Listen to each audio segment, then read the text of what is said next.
Good evening. Thank you for joining us. I'm calling back to order, and tonight our Pledge of Allegiance will be held by our student board member.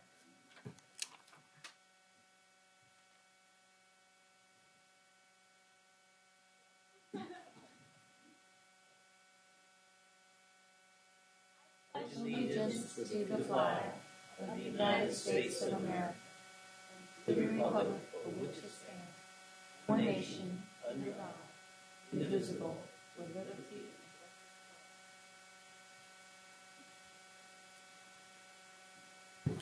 Thank you so much, student member Rosas. All right, item 5.0, announcement of action taken in closed session. Yes, Madam President, by a unanimous vote, the board approved OEH case number 2016-050264. That's the end of the announcements out of closed session. Great. Thank you. Item 6.0, agenda adoption. Can I get a motion? So moved. Okay. Got a motion and a second. All in favor say aye. Aye. Opposed? Abstentions? Great. We have an agenda. Item 7.0.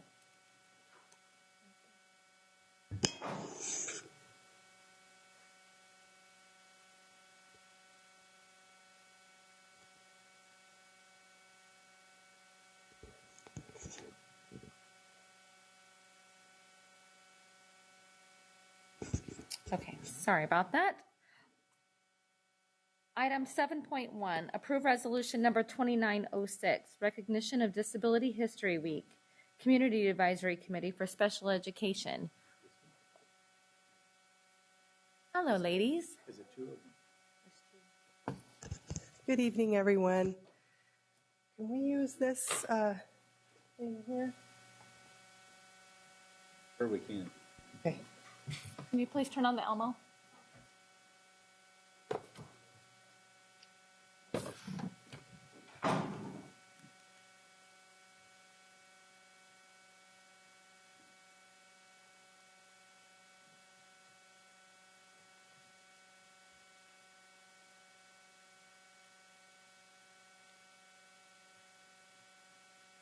I'm Angie Sutherland. I'm the chair of the Community Advisory Committee.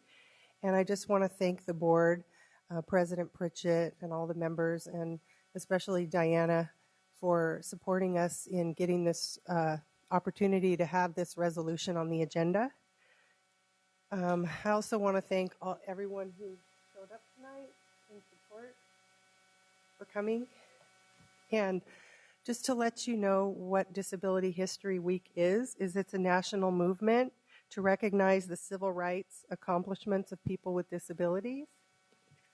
I have a picture here of Ed Roberts. He is a pioneer in the disability rights movement.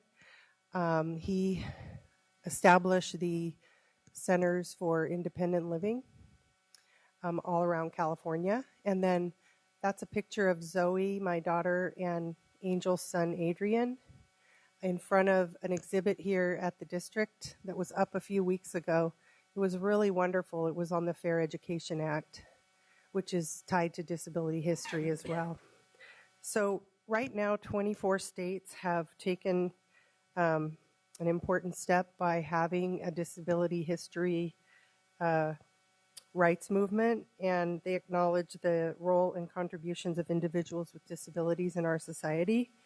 And what happens is states require their public schools to infuse instruction and activities related to disability history into their existing school curriculum.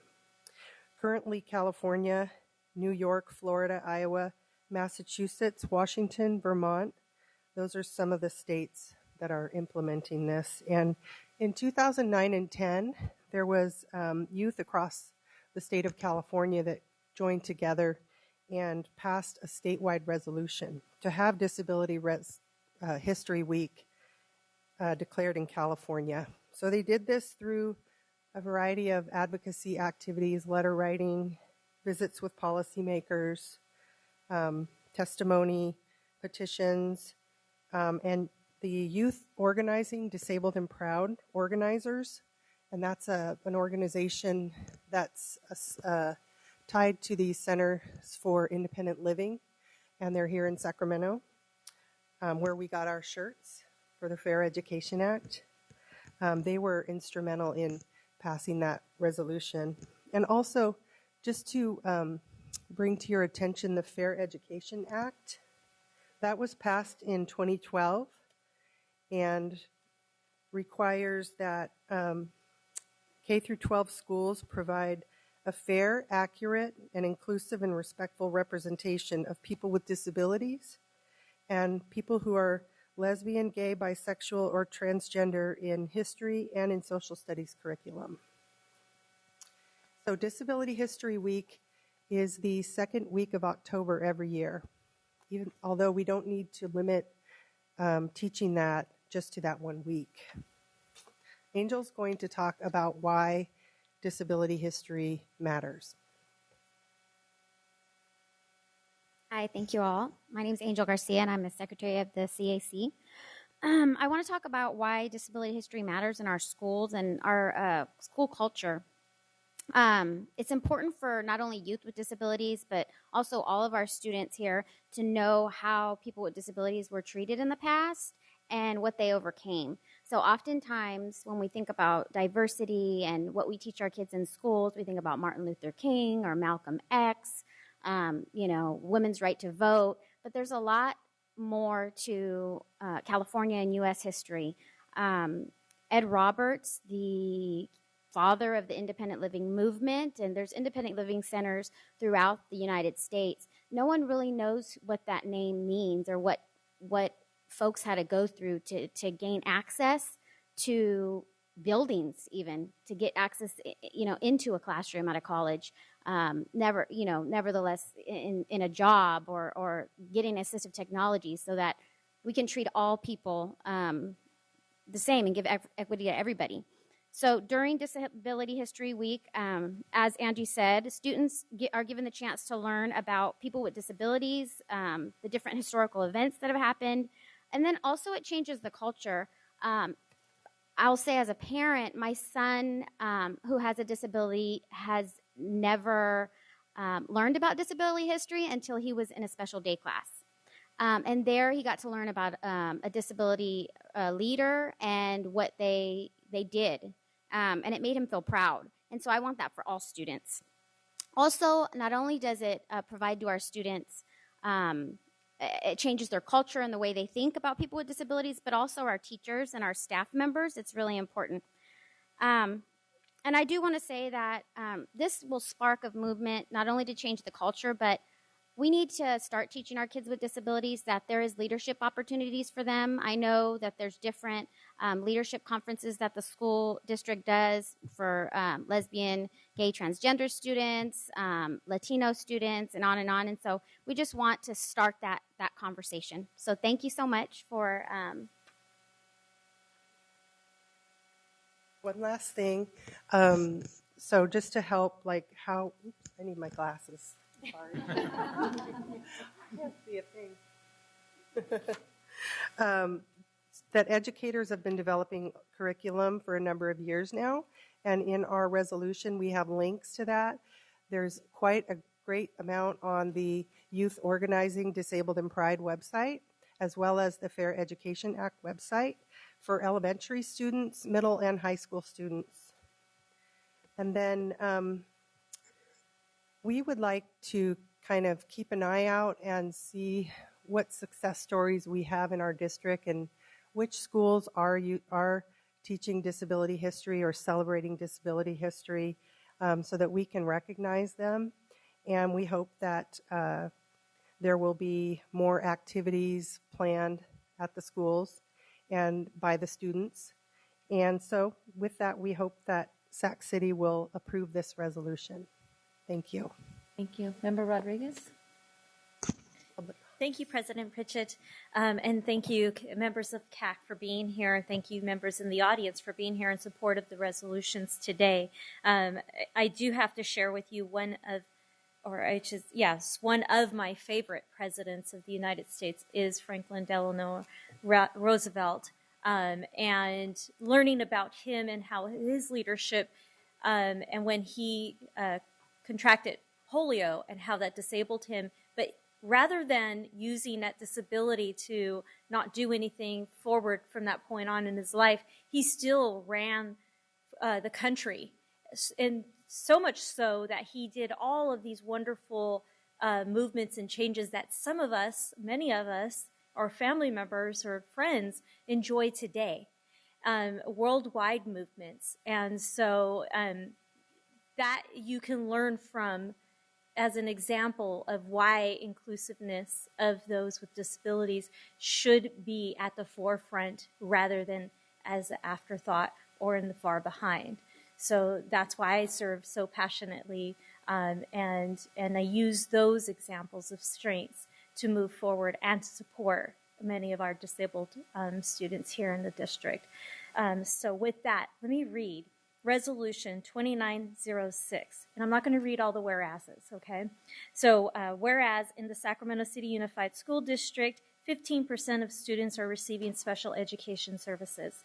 And whereas the disability community and other activists have successfully fought for many pieces of significant disability rights legislation, including those for employment, independent living, special education, higher education, community access, housing, transportation, voting, healthcare, financial, housing, and government benefits, among other rights. And whereas increasing teachers, pupils, and administrators' understanding of the issues confronting the disability community will enhance the quality and relevance of IEPs and 504 plans and will expand opportunities for pupils with disabilities. And whereas every person with a disability is entitled to live free of discrimination and stigmatization, to feel pride in the history of the disability community, and to be empowered as an individual living with a disability. And whereas knowledge about disability history can also help promote an understanding of the importance of providing opportunities to people with disabilities to develop and apply independent living skills that are critical to personal success in society. And now, therefore, be it resolved that SCUSD joins the state legislature to proclaim Disability History Week as the second week of October 2016 and annually thereafter, and encourages each school to dedicate appropriate classroom and instructional time or by coordinating all-inclusive activities to afford opportunities for students to learn more about the disability community and to celebrate and honor its role and contributions in society. With that, I move to approve Resolution 2906, Recognition of Disability History Week. Can I get a second? How many seconds? Got lots of seconds up here. All in favor, say aye. Aye. Opposed? Abstentions? Congratulations. Thank you very much. We got number 2. Before she comes down, we'll get to the next one. Item 7.2, approve resolution number 2907, recognition of Dyslexia Awareness Month in October.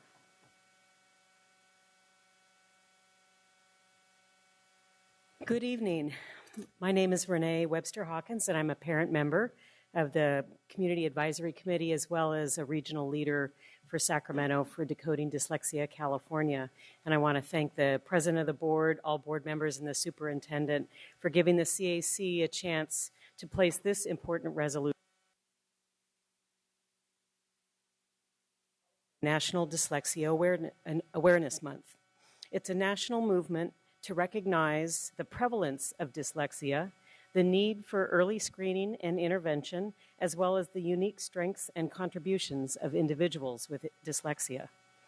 National Dyslexia Awareness Month was first recognized by the International Dyslexia Association in 2002, and since then, many schools, districts, and states have been recognizing October as Dyslexia Awareness Month. Last year, in 2015, U.S. Senators Bill Cassidy and Barbara Mikulski authored Senate Resolution 275, which established October as National Dyslexia Awareness Month. National organizations reflected on this overhead, including Decoding Dyslexia, Learning Ally, the National Center for Learning Disabilities, and the Yale Center for Dyslexia and Creativity all recognized the month of October as the National Dyslexia Awareness Month. What is dyslexia? It's a learning disability that is neurological in origin. It's highly inheritable, and it affects 1 in 5 people. It's the most common learning disability. It affects the ability to understand the individual sounds of spoken language, which affects the ability of an individual to speak, read, spell, and often to learn a language. Contrary to some belief, it's not a visual or hearing problem, such as the tendency to reverse letters of the alphabet. It's a deficiency of neurological processing, most often phonological processing, and it also affects executive functioning. While people with dyslexia have trouble with decoding and reading fluency, they also typically have strong, higher-level cognitive functions such as reasoning, critical thinking, creativity, concept formation, and problem solving. It's important to recognize dyslexia because it's so common and because unidentified dyslexia results in poor literacy, anxiety, and emotional struggles, and unsuccessful school outcomes.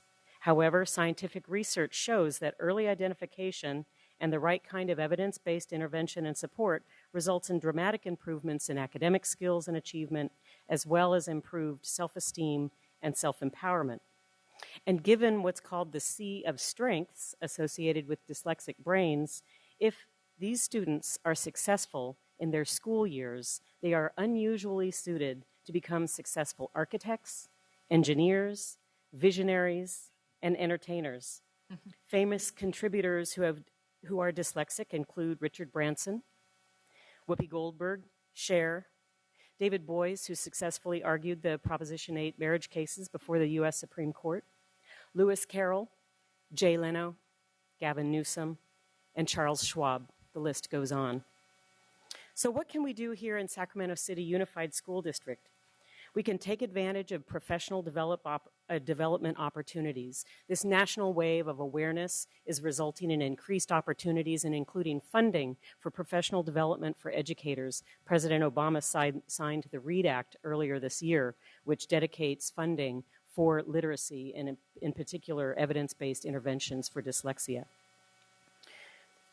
What it's doing is it's also improving teacher credentialing programs and graduate programs for special education and literacy, which really have not given the kind of due to this topic that it should get. So it's changing the curriculum for the better and making plentiful, available training for teachers, school psychologists, and other instructional staff.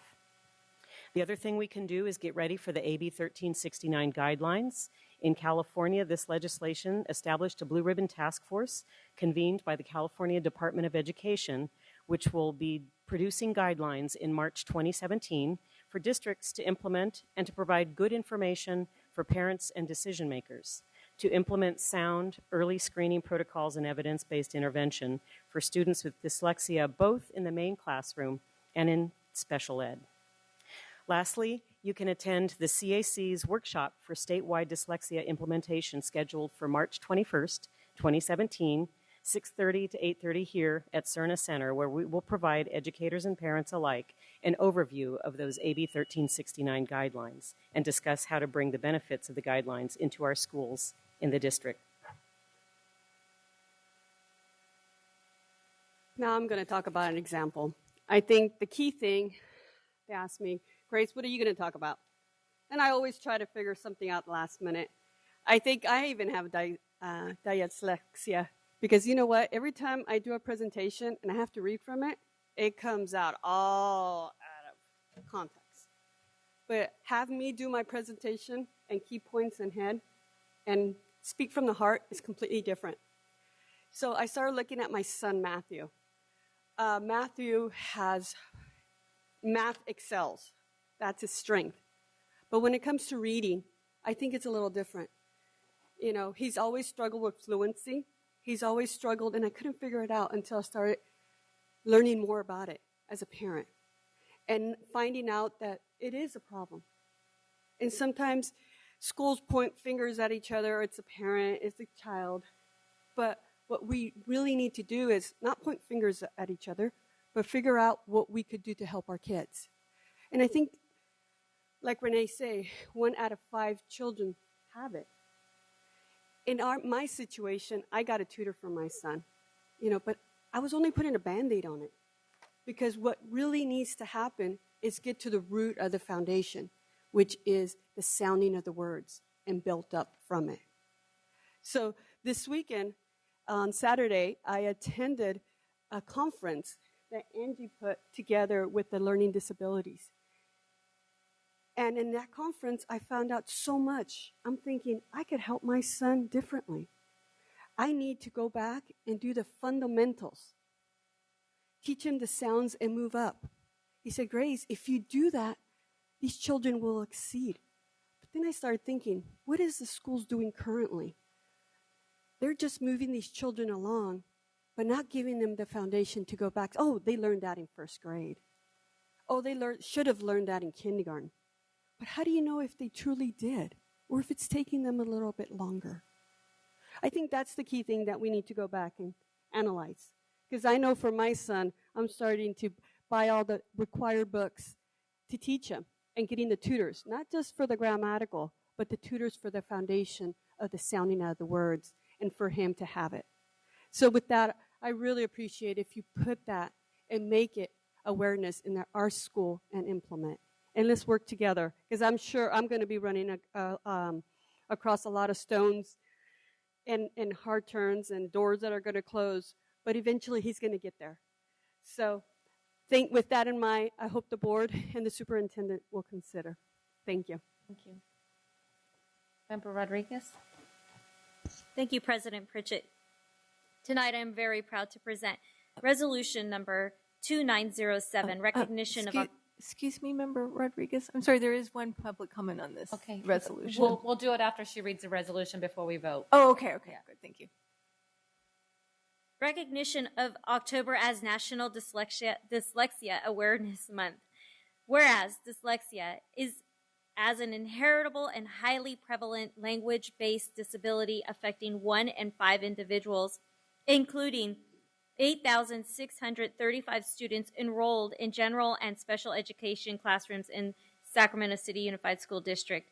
And whereas early diagnosis of dyslexia is critical for ensuring that students with dyslexia receive focused, evidence-based intervention by highly qualified instructors that includes appropriate education, necessary accommodations, and the promotion of self-awareness and self-empowerment so as to ensure school and life success. And whereas a concerted leadership effort to educate and empower educators, families, and students in early identification and evidence-based interventions for dyslexia is critical to improve individual and district-wide literacy with the goal of preparing individuals with dyslexia for college and career choices in a hopeful and productive future. And now, therefore, be it resolved, SCUSD acknowledges the policy positions supporting professional development for educators and early assessment and intervention for students with dyslexia passed by the United States Congress,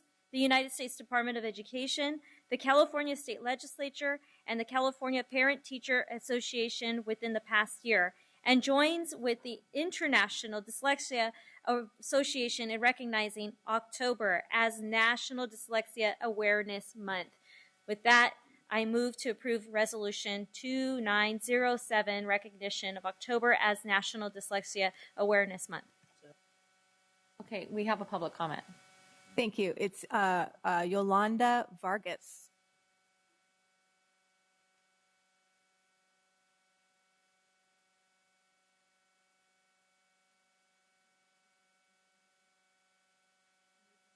Oh, my voice is pretty loud, so I can't. You should be able to hear me fine. Oh, I don't know if that's much help. Thank you, though. Still not super much help, but thanks. Okay, that's my phone. So I just wanted to voice my support. What these women are doing is amazing. And okay, thank you. That was not going to work. Is it on? Yeah. Okay. So I just wanted to voice my support for this, and it's such a great thing.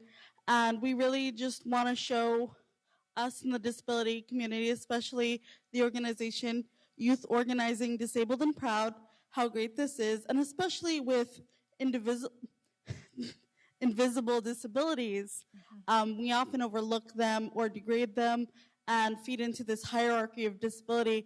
And as a sibling of a person who has dyslexia, the torment that she received, not only from, peers, which is unfortunately kind of expected, but intolerance from her educators was astounding. And the fact that, we really need something like this to set a bar to where educators and schools can reach and kind of guide them to be better is sad, but so great that it's finally happening. And again, I just wanted to voice my support for this resolution.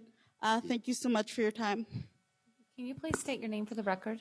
Yolanda Vargas. Thank you so much.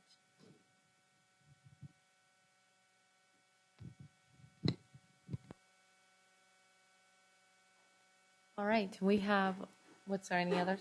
Okay, we have a motion and a second. All in favor say aye. Aye. Opposed? Abstentions? Great, fantastic, thank you.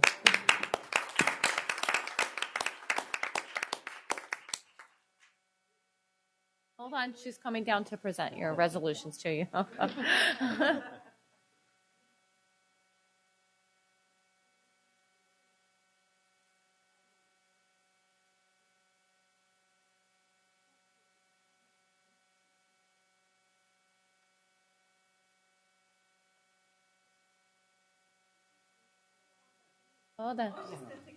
Oh, we gotta get Yolanda in there.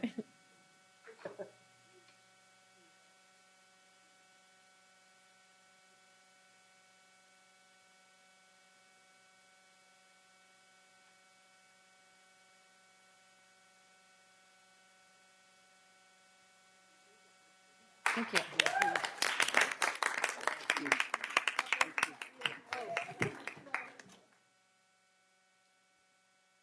All right, item 7.3, approve resolution number 2908, Sacramento City Unified School District Annual Green Week. Ms. Allen?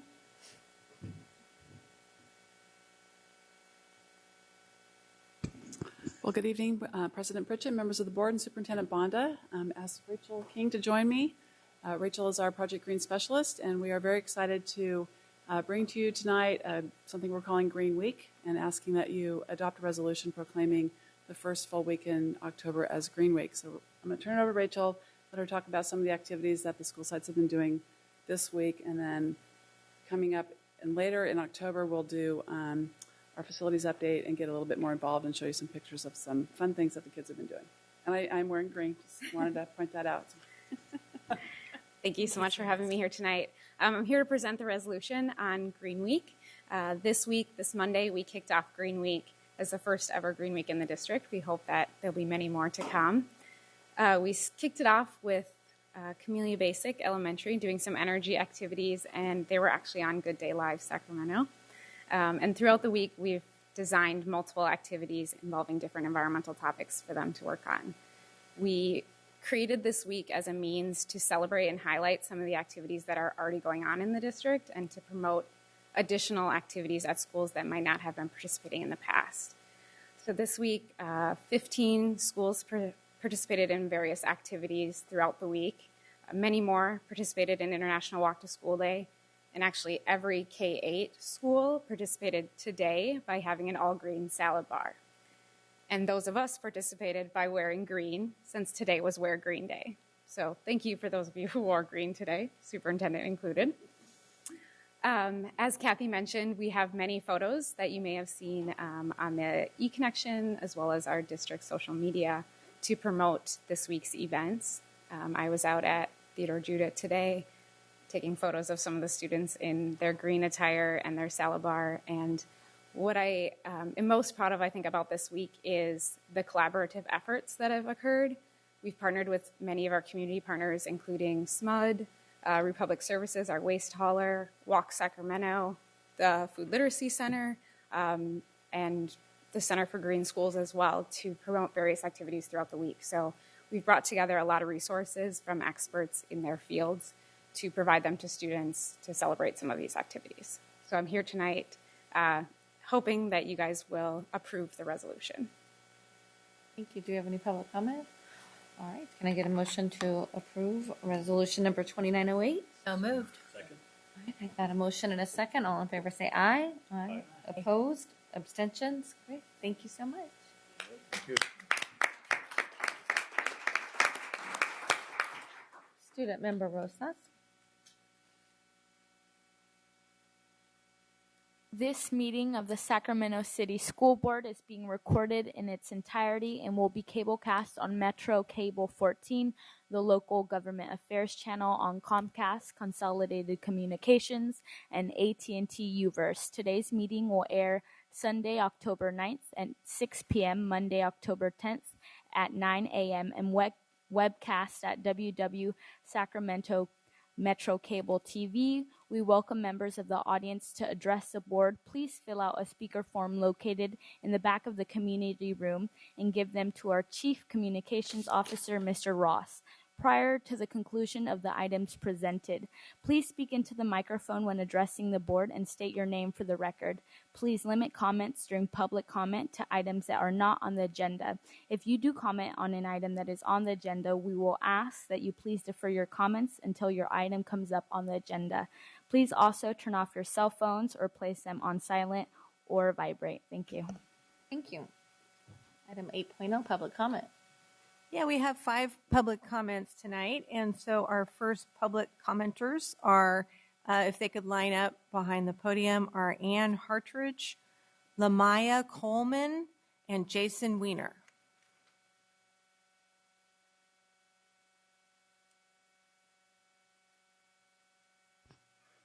Good evening, members of the board. My name is Ann Hartridge, and I'm the mother of a 9th grader at West Campus. I'm speaking on measures Q and R allocation. I want to thank Kathy Allen for responding to my request for documents.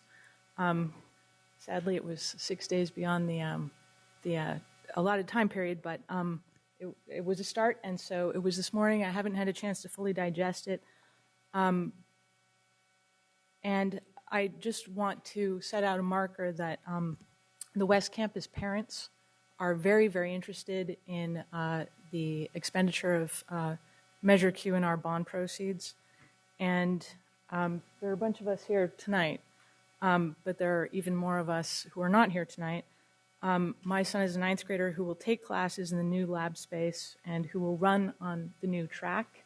And I'm smiling as I'm saying track. I have experience with construction contracts, so I'm excited to monitor the progress of the signing of the construction contract and the adherence to the construction schedule. And I look forward to keeping in touch on this issue. Thank you for your time. Thank you.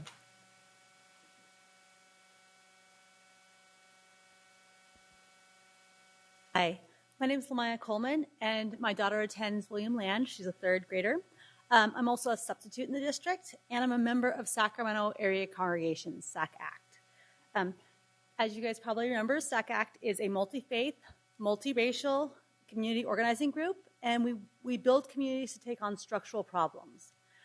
We were here in May, and we presented to you guys our platform of 5 Ps. One of the Ps was the parcel tax, which you guys voted to put on the ballot. And so, first off, we're really glad you guys did that, and we said we would work to pass it. And so, I just wanted to update you a little bit about our civic engagement so far. So, SAC-ACT has been thus far has registered over 1,800 new voters. We've done door-to-door canvassing, and we've begun our phone banking. We plan to have a total of 20,000 conversations before November 4th. So we're out, we're working on Measure G and other things that are important, including Prop 55. And we wanted to bring you back another thing we think is important about the Measure G. So thank you. Thank you.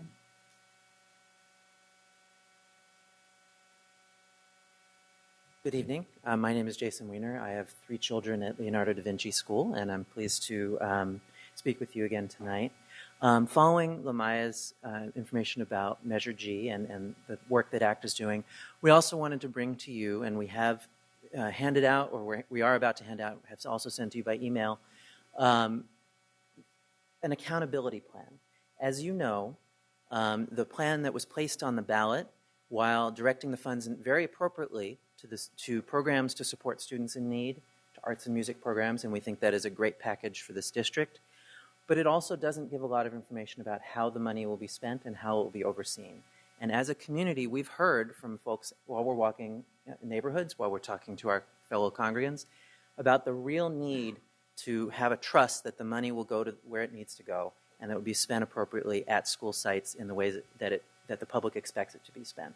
And so we have developed a draft accountability plan, which is on your desk right now, in order to make a proposal for how this could happen.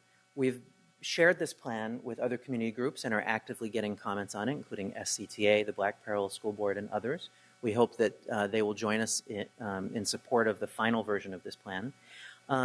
And we want to see action from the board before the election on guaranteeing that there will be accountability for this money in a stronger way than even what is on the ballot. Just to run through a couple of quick points in the 30 seconds we have left, 90% of the funds in this plan would go to school sites. The school sites would obtain that money by preparing applications that would detail how they're going to spend the money. And those applications would be reviewed by the Oversight Committee before they come to the board. In that way, the applications and the process are made public, that parents in the community and others who are experts have some ability to make judgments about that and make sure the money is going where it needs to go before the decisions are made, not just after all the funding has been allocated.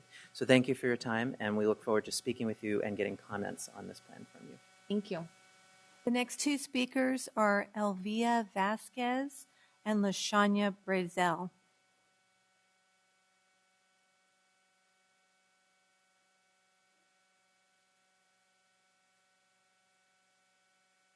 Hi, good evening. My name is Elvia Vasquez. I'm a parent leader with Sacramento AC.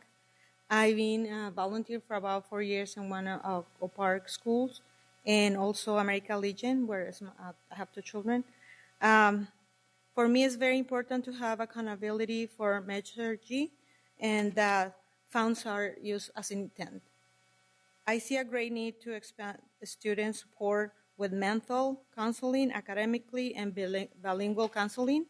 2 weeks ago, I was volunteering in American Legion where it was an open house. I had to translate as a volunteer for just one couple of parents where I had to go to 6 different classrooms. The child had some difficulties, but the parents didn't know how to help her. I guess they don't have enough bilingual staff. I've seen a lot of the students coming with trauma where the school doesn't know how to help them, or I guess enough support or training. So that's why I think it should be some accountability for Measure G. And I can go on and on with other students that I see that they have many problems. I've been also tutoring for math, some of the parents, because they don't have enough people to do it, calling for meetings and different things. So thank you very much. Thank you.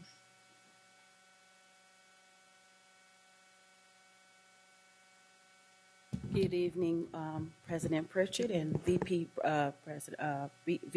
Jesse Ryan and board members.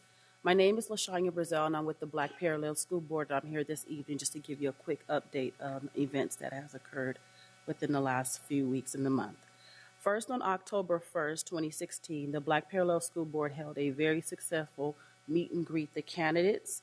I want to personally thank President Pritchett and VP Jesse Ryan for attending. It was a very successful meeting, so thank you again for your support. And then second, Black Parallel School Board will continue to engage the district and local accountability plan process with our parents and the communities. And also, Black Parallel School Board will continue to engage the district in the implementation of restorative justice. And then I will close by saying that let's continue to move our district into a 21st century multicultural education system, a high quality and cultural responsible and a whole learning community. Good evening, Ms. LaShanya Brazel at the Black Parallel School Board. I'm tired, you guys, please forgive me. It's okay, so are we. Vice President Ryan. Thank you.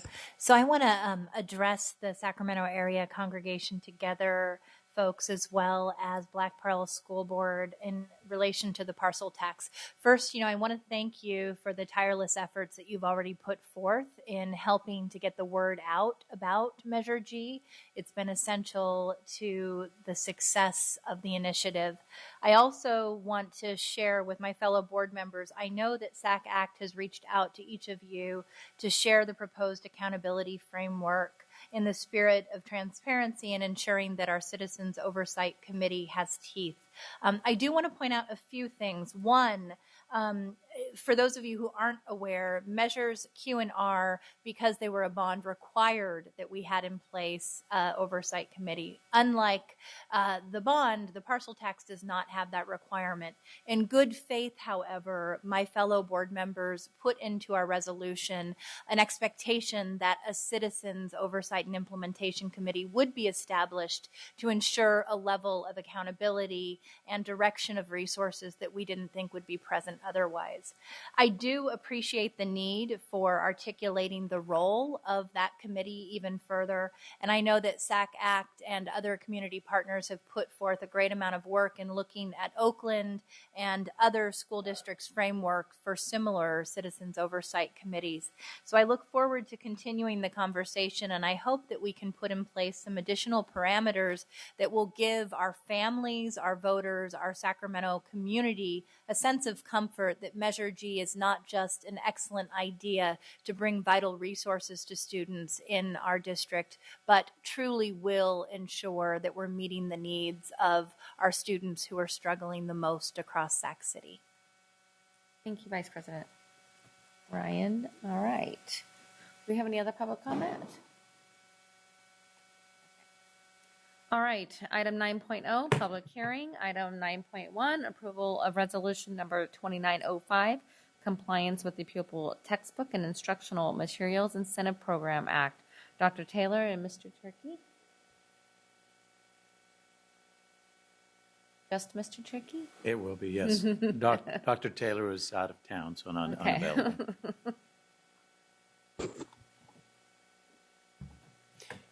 Hello and good evening. Board President Pritchard, Superintendent Banda, and members of the board.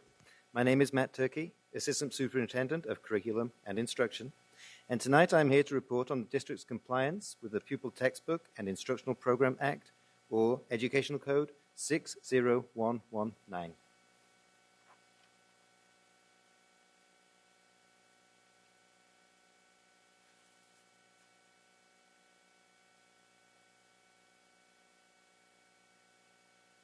Found it.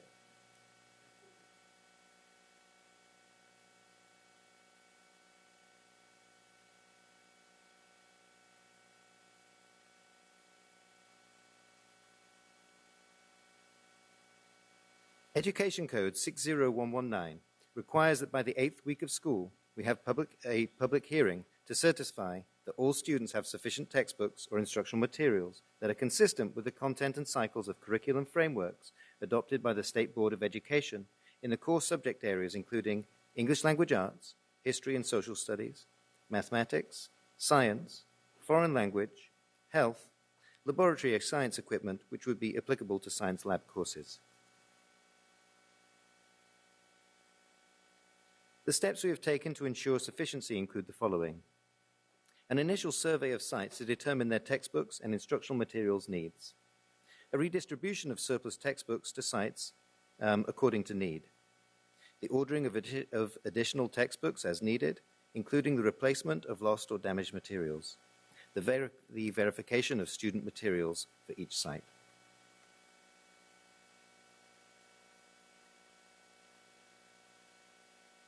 We certify that each student has sufficient textbooks and instructional materials in all subject areas, including laboratory science equipment applicable to all science lab courses. The instructional materials are aligned to the academic content standards and consistent with the cycles and content of the curriculum frameworks adopted by the State Board of Education. This next slide outlines the sufficiency status for each school serving grades K through 6. All schools have sufficient materials. This next slide outlines the sufficiency status for each school serving grades 7 through 8. all schools have sufficient materials. And finally, this slide outlines the sufficiency status for each school serving grades 9 through 12, and all schools have sufficient materials. As such, we recommend that you approve Resolution 2905. Thank you. We have public comment? Yes, we have 3 speakers, Anne Hartridge, Evan Eichmeyer, and Paul Neprath.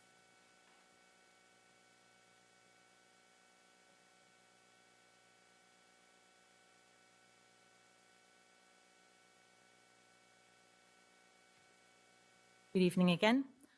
I wish to thank Mr. Turkey for reaching out to me earlier this week in response to the email that I blasted y'all with. With respect to sufficiency, the Education Code, as set forth on the slide that you just saw, the second slide, indicates that the materials have got to be not only numerically consistent, but consistent with curriculum frameworks, and they've got to be current. And I would submit to you that a biology textbook from the year 2002 that exists on a shelf but is not being used by a biology teacher because it is so far out of date does not constitute sufficiency or adequacy for the purposes of compliance with the statutory obligation that the district has. West students are young, scrappy, and hungry, and they're going to be tomorrow's leaders, surgeons, and engineers. And according to some of the materials that the teachers have presented in the back, Sac City Unified is in a very good financial position right now. And I would submit that this is the perfect time to invest in tomorrow's technology. Considering iPads, they are weight compliant. I know that one of the considerations you all have to bear in mind is kids' weight of their backpacks when they're coming home. Last year at Sutter, my child's backpack was far heavier than backpacks that I have had to carry lately. So I would, and this is the reason that I checked oppose on this motion, because I think that you have time to reconsider what sufficient means and to address the needs of tomorrow's leaders. Thank you. Thank you.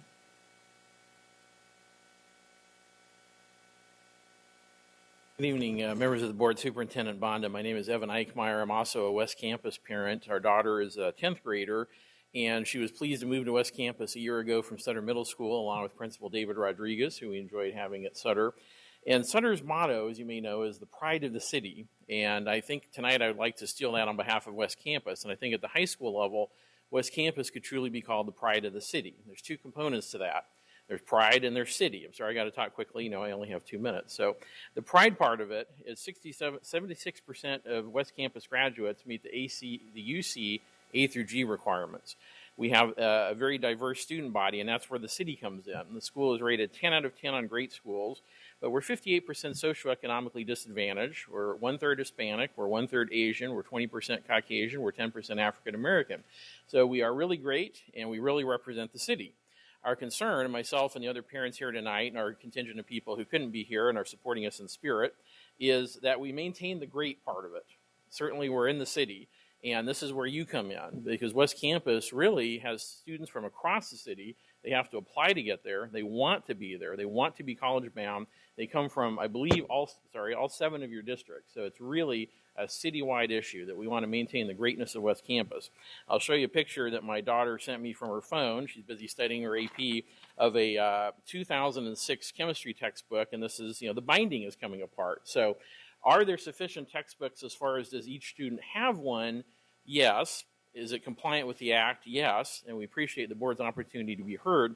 If the board would consider a program such as iPads, West Campus is a perfect environment for that, because we have a relatively small laboratory of 800 students who are college-bound, who are serious, who could take on a program like that. The West Campus parent group, the Foundation for Excellence, has donated $6,000 to buy AP U.S. history textbooks. We've got to keep up with changing AP curriculum standards that might move faster than the state standards. So we appreciate your time and ask for your support to keep West Campus the pride of the city at the high school level. Thank you. Thank you.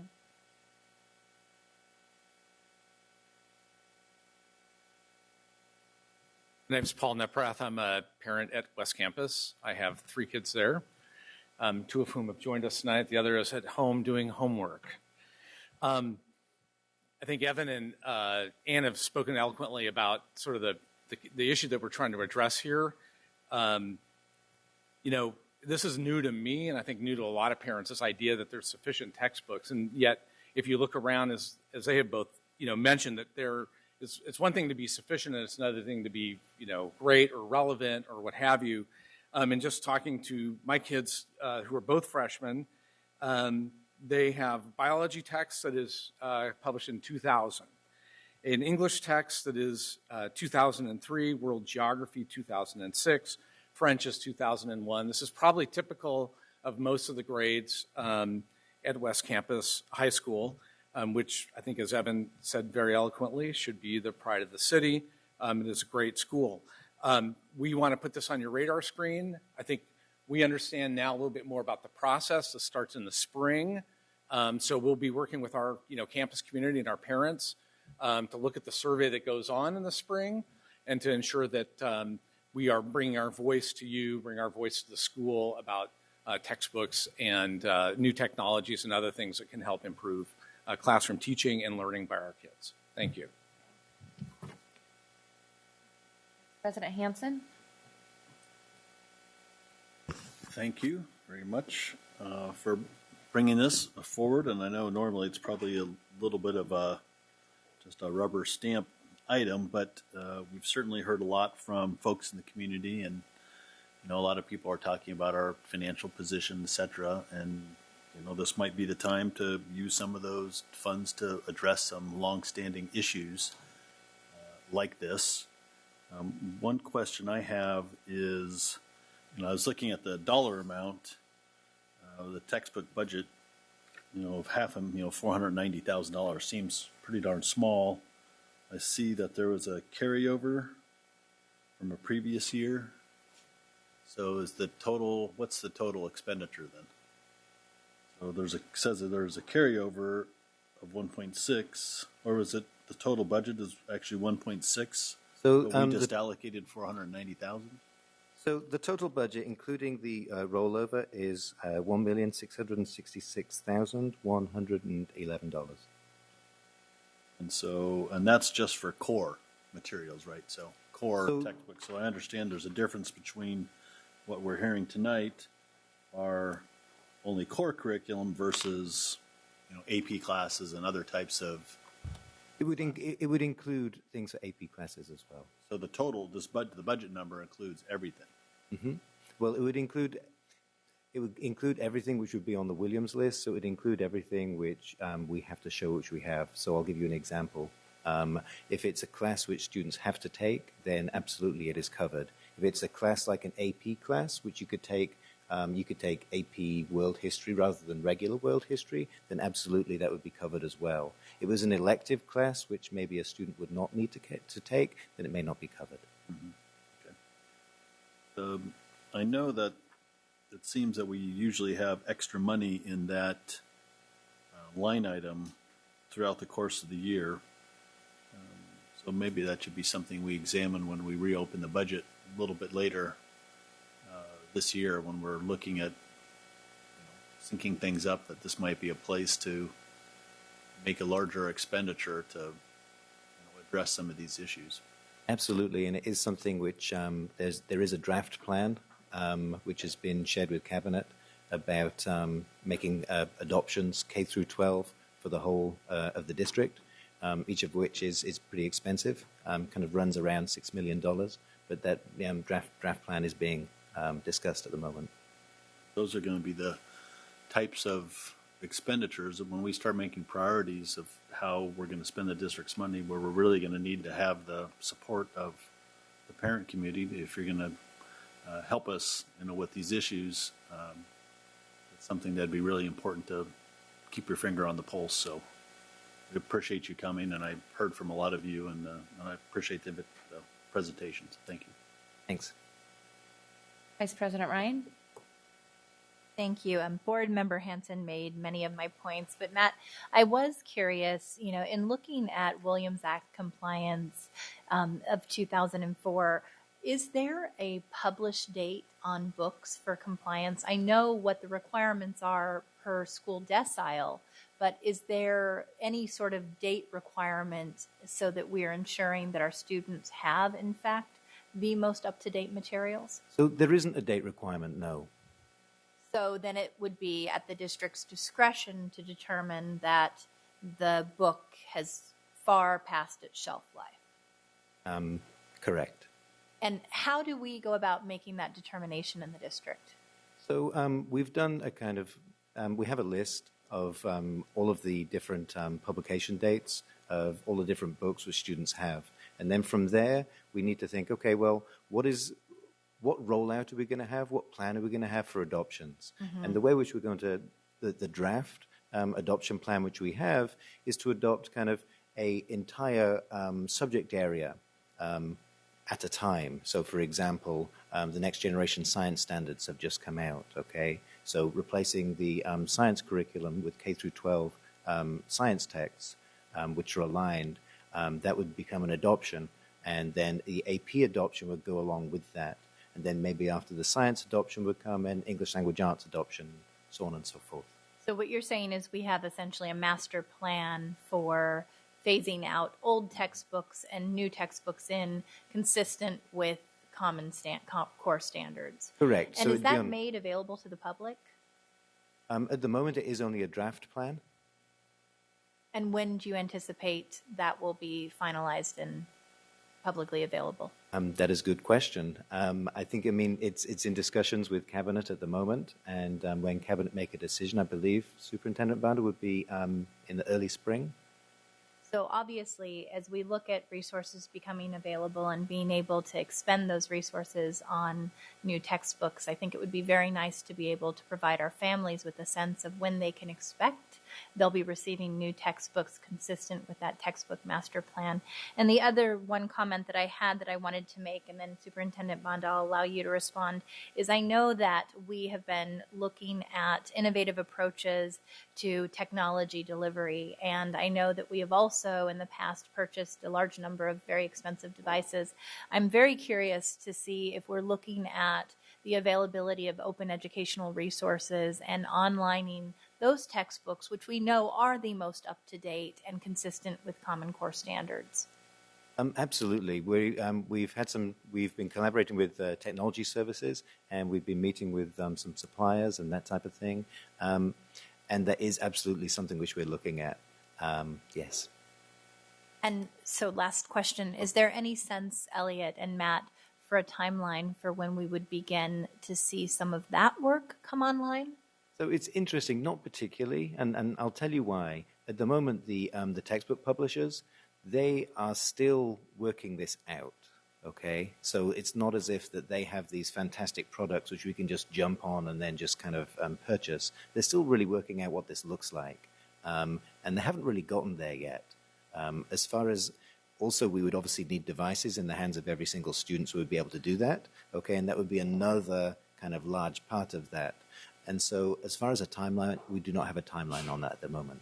But I would assume or hope that that would be part of the master plan for textbooks as well, especially when we look at, and I know Member Cochran and I have discussed this, the availability of less expensive options for having smart devices, et cetera, that would allow you to download those open educational resources.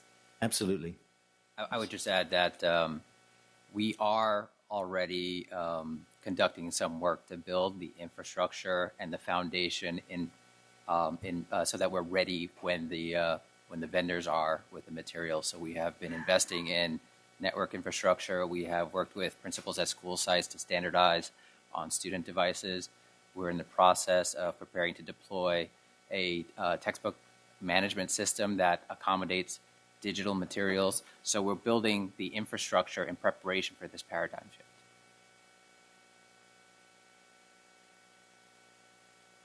Member Cochran.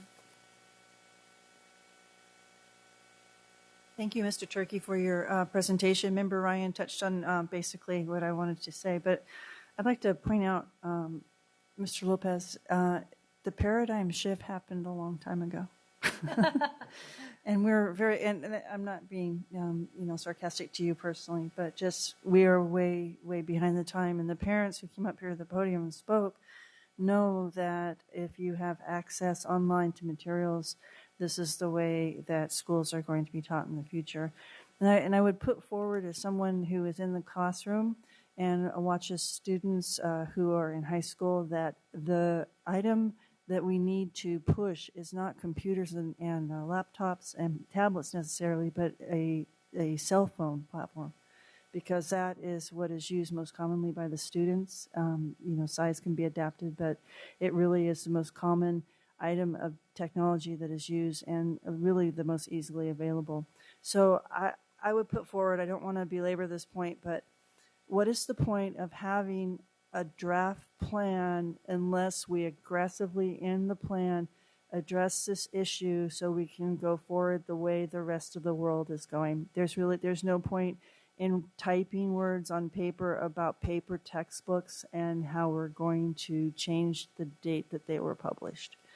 What are we doing aggressively to change this? And I know that it's a plan in progress, and I'm not asking you to solve the problem tonight, but I'm not going to approve any plan that doesn't address this issue. So I'm hoping that these words will be something that you can tuck in your pocket, and when you come back, it's going to be something really assertive for our students in this district. Thank you. Member Rodriguez. Thank you, Madam President. I wholeheartedly agree with everybody's comments up here.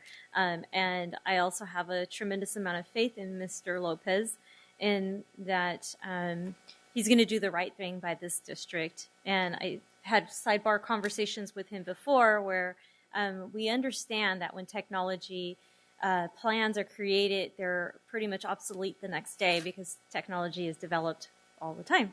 So, I think that when we're looking at technology, we have to look at it with a discerning eye in terms of responsibility as well.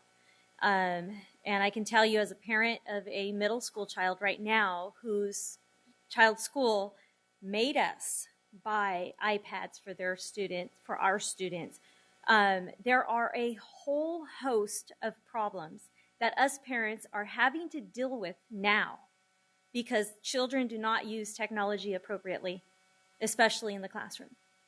And so maybe it is a blessing in disguise that we have taken a step back and maybe a slower approach because now we're trying to work out what is the best way of providing that top-notch educational material to our child. At the same time, what is a safe way of doing it so that they don't carry the books on their back, so that they're in tune with technology and that they're moving forward. I'd be very happy to talk to any parent here who feels like we should be moving into a technology world. I graduated from a high-tech college, and so did Mr. Lopez. And one of the things that we're taught is society and culture. And the thing of always we have to think of is be careful of what we're doing in terms of technology, because once it's released out there, you can't take it back. So let's be mindful about that. I love the idea of doing technology, ebooks, and making that easier for our children. But at the same time, we need to balance, and we need to have lessons learned, and we need to talk about these lessons learned. I'm actually going out and having a thorough, very good conversations with somebody with the state of California, because predator is a very big issue in protecting our children. Anyone can come online while your child's in class and pretend like they're another student, and instantly you've already exposed your child to a predator. Children are texting in class instead of paying attention to the teacher. Children are inappropriately using the devices to record students under the desk. So you have to really be careful about what you're recommending, and we have to be very thoughtful as a district about what we're providing to our students. My last comment is that all schools in Sacramento City Unified School District are our pride. So I take difference to when community comes forward and talks about one particular school being the pride of the community, because I consider all of our schools the pride of our community. And I would hope that you would come forward and advocate not just for one school, but for all schools, because if it's happening at your school, very likely it's happening at a school where parents do not have the ability to come here or even the know-how to talk to our board about what differences that their child is receiving that another child is not receiving. So please make that a deep concern of yours, that when you speak for all students in all schools. Thank you. Superintendent. Thank you, Madam President. I want to thank the parents who came out tonight to express their concerns and know that we share those same concerns. Prior to the recession, the school districts used to receive a dedicated fund that went towards textbooks and replacing and buying new textbooks. And when that recession hit, those monies went away. So we're playing a little bit of catch up. And I know that Assistant Superintendent Turkey mentioned that we are working on a plan, and we are. It's a very comprehensive plan. It's going to be one that has cycles in it, because we can't purchase every single textbook that's needed in the district in the first year. But one of the things that they have considered is triaging the ones that are in the greatest need of being replaced, and then work through that. So knowing that once we complete the cycle, we'll probably start again and start to replace them. Also, e-books were brought up, electronic books. We are looking into those very closely. They're not the total solution. They look good on paper, but as we look more closely at them, we know that there's some drawbacks as well. So we want to make sure that we're very, we do a very methodical approach towards how we look at ebooks. There are a lot of advantages to the ebooks, but there's also some drawbacks. So we're taking a really close look at how we can go through and identify the highest priorities or highest needs books that need to be replaced, and then create a cycle plan that allows us to work through it, so that at the end of, I can't remember if it was 6 years or 7 years, we would have replaced every single textbook in the district. It would be at the end of 8 years. We were thinking, basically, we would have the 4 main subject areas, and each one would take 2 years, so 8-year cycles. Okay. Mm-hmm. That's it. Member Cochran. I do want to thank the parents that came up, and especially thank them for addressing modern changes and not having alarmist attitudes towards it. All these changes are very difficult. It was difficult when we shifted from horses to cars. People get hit by cars every day, but it's something that we have to live with. So thank you for that approach. I'd like to specifically ask the superintendent when we will see the draft plan. And I know you can't give me a number date, but I really want to see an aggressive plan for us to become more modernized, and I'd like to know when the board will be able to see that. Well, as Assistant Superintendent Turkey mentioned, that we're going through a draft analysis right now, so I don't know. I would think that within the next couple months or less, we'd be able to bring it fully baked, so to speak, and be able to show what that looks like in terms of replacing books, but also where the ebooks may fit in as part of that solution. Thank you. Okay, where do I start? Really? Can I talk first? Of course. Thank you. Turn that off. Thank you. First off, Member Rodriguez, you stole the words right out of my mouth in regards to today's age and the internet and children using it in inappropriate ways. And I think that we could really learn a lesson from what happened at Los Angeles Unified School District when they rolled out iPads. That cost them a lot of money. And so I think that we need to, review what happened there. What can we do different? And I won't repeat everything that my board colleagues have set up here and for the sake of time, but I do want to say that, in regards to the draft calendar for the textbook rollout, we are not a new district. we have been around for a long time. This is not something that's new for us. So I'm very surprised to hear that we still don't have it out. I'm a true believer in transparency. We should have this up on our website. We could have saved these folks. They could have been home eating dinner with their families. If it was just up on our website, they could look there and say, oh, that's when that book is going to come out. Okay, well then if they had a problem, if it was too far out, then they could have come to us or reached out to us one-on-one. So I'm just very disappointed to hear that, that we're just now thinking about putting out a calendar or putting up a calendar. So I think that you need to take that to your heart. And, this is something that needs to be up on the website all the time, not just a yearly thing like, oh, we forgot, we got to put it up there. It needs to be up all year round. So people like them, all they need to do is look up on that website and know this is when this is going to happen. So this is an action item. So can I get a motion to approve Resolution 2905? Thank you. I got a motion. Can I get a second? All in favor say aye. Aye. Opposed? Abstentions? Okay, I got one opposition. Three, yeah, three, yeah. Yeah, well, we don't have 4 votes. Yeah, we do. I voted aye. No, that's only 3 to 1. 1, 2, oh. We have 4 votes. Can we put it on call to our other board members? Well, you can defer your action until you have others to join you, or you can ask now to join you.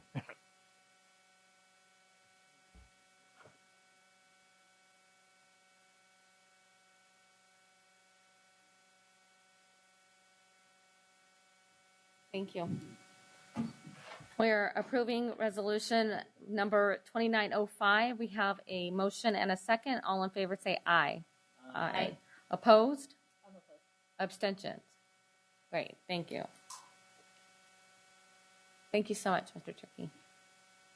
Item 9.2, consideration and public notice of the Sacramento City Unified School District and the school districts and the Sacramento Teachers Association, SCTA, initial proposal regarding certificated unit collective bargaining, 2016 through 2019 successor, I can't even talk tonight, successor agreement negotiations.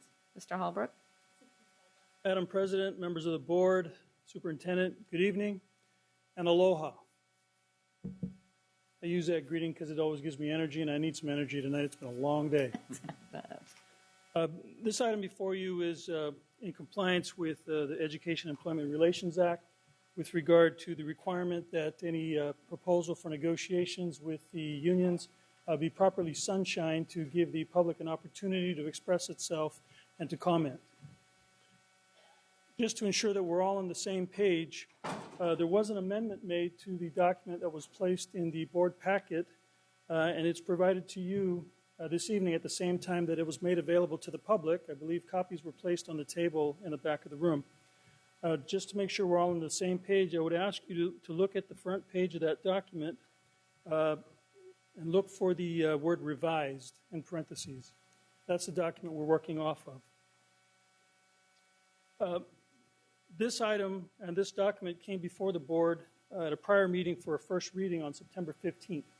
There is only one revision that was made, and that's why we use the word revised, and it deals with Article 1, recognition. As an expression of good faith and to foster collaborative dialogue during negotiations with SCTA, the district has withdrawn its proposal from Article 1 with regard to modifying the unit to exclude substitute teachers or to pursue a petition to PERB to exclude substitute teachers. That is the only revision that has been made to this document. It is before the board for approval after the public has had an opportunity to comment. In addition, before the board this evening is SCTA's initial proposal. It's attached to the district's proposal as Exhibit A. I have consulted with SCTA, and I believe they have the representatives here this evening. And at this time, I'm going to turn the mic over to them to address the board on their proposal.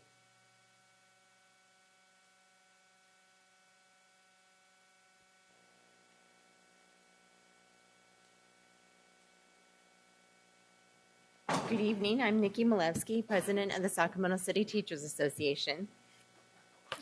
Our district is in its best financial position in its history. We know many of you shy away from such a declarative statement, but it is true. Revenues are at their highest point. Reserves are at their highest point. Enrollment is stable, and with the right vision, could be growing. And with our collective efforts, teachers, administrators, board members, and community members, we are united to pass Proposition 55 and Measure G, making our district's finances even stronger. As a side note, we are proud to report that because of our action earlier today, thousands of parents are now aware of the importance of passing Prop 55 and Measure G. This morning, we handed out more than 5,000 pieces of literature and flyers educating parents and having conversations with them about the importance of Measure G and Proposition 55. This is a once-in-a-lifetime opportunity to make Sac City the destination district for California, the district that parents want to send their children, and the district where highly qualified educators who reflect the diversity of our great community want to spend their careers. The 2,500 educators of the Sacramento City Teachers Association enter these negotiations with the intention of bargaining a contract that puts our district on the path to becoming the destination district. With that in mind, our negotiations should not be about taking away from teachers or retirees, but rather using our vast resources of the district to transform our district into the leader of the state and the nation. As you can see from the proposals we've sunshined, our intent is not just to focus on wages and benefits for educators in the district, but just as importantly, to restructure a number of vital areas that are centered on student success, enriching the teaching experience of educators, and creating the school system that our community deserves. We intend to make proposals on early academic intervention and behavioral intervention, including a robust, bottom-up restorative practices implementation. To enable the successful implementation of these programs, the district will need to add professional support staff like nurses, school psychologists, social workers, program specialists, counselors, and librarians. With newly created collaborative time, we have the space to create a truly teacher-driven professional learning culture, which allows our best and most experienced teachers to provide much-needed mentorship for new educators and student teachers. Class sizes need to be further reduced, not just in kindergarten through third, but at all levels of our organization. Our schools need the books and materials for students to be successful. Art needs to be reincorporated into our schools, and teachers' time should be spent on educating the whole child and not simply teaching to the test. We also intend to negotiate a full revision of Appendix D, so our special education program offers a full range of services and extends inclusionary practices deeper and more thoroughly throughout the district. Finally, but not exclusively, we need to make sure that Sac City provides competitive wages and benefits that allow us to recruit and retain the highest quality educators who reflect the wonderful diversity of our city. Now I would like to introduce David Fisher, the first Vice President of SCTA, who will offer a little more detail of the thinking behind our proposals. Thank you, Nikki. Good evening. As Nikki said, my name is David Fisher, and I've been a teacher in the district for about 21 years, since 1996. Also have 2 children in the district. And for the past dozen years or so, I've been the bargaining committee chair. And in that role, I've helped lead our bargaining team through about 5 contract negotiations.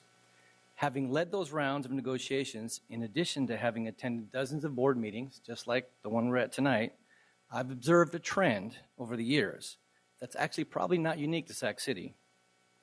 Every year, without exception, but especially when we get close to negotiations, the business office paints a gloom and doom picture of the district's finances, suggesting that financial Armageddon is just around the corner, or certainly within 3 years from now. The facts here in Sac City suggest otherwise.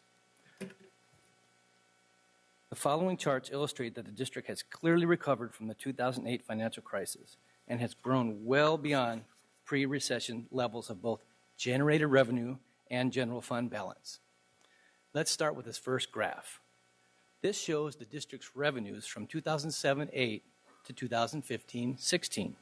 As you can see, the district revenues returned to pre-recession levels in 2013-14. And in the last 2 years alone, they've risen by $130 million in just 2 years. Since the implementation of LCFF, the district revenues have increased by 33%. Despite this greatly enhanced revenue, what the district appears to have prioritized more than anything else is socking away money into a reserve fund that does nothing to help today's students. Like, it can't be used to buy books, for example, or anything else. It just sits there. And next graph shows the extent of it. Pre-recession, the district had approximately $37 million in its general fund reserve balance. Today, that number is a staggering $56 million, with total reserves of $75 million. Last year alone, the reserve fund grew by almost $16 million. The state of California, by the way, only requires a 2% balance. In Sac City, that means about $12 million, not $56 million. In fact, $12 million is less than the $16 million surplus the district realized just last year alone. Since 2012, the district's reserves have increased by a whopping 204%. That's 7 times faster than its substantial increase in revenues. In both revenues and reserves, the district has far exceeded pre-recession levels. Now, the district doesn't deny this abundance, but continuously deflects attention away from the increased revenue and swelling general fund balances by preaching repeatedly the need for quote-unquote prudent fiscal decision-making, as if somehow by depriving students of the needed resources today, it can prepare for a fiscal tsunami that may occur at some unspecified time in the future, or certainly in 3 years. You'll hear that pattern about 3 years. How many students, this is one example, from our district have been lost to the independent charter school, the Language Academy, because the district hasn't developed our own destination dual immersion language. That school has a waiting list, and those kind of services could be in our district. I don't think that building a huge reserve fund is really a higher priority than that. That's just one example. How many students this year will be taught Spanish in Spanish language classes by substitutes who do not speak or write Spanish because the district can't hire enough credentialed teachers and because teachers are taking jobs at higher paying surrounding districts? All the while, as you can see, the reserve fund keeps growing and growing and growing. In a presentation to the Board of Education on Thursday, September 15th, the business office reiterated its call yet again for prudent fiscal decision-making. The business office argued that reserves should be built up now in anticipation of a possible future recession. The budget office predictably projects the bottom falling out, you guessed it, 3 years from now, just as it has every year for at least a decade.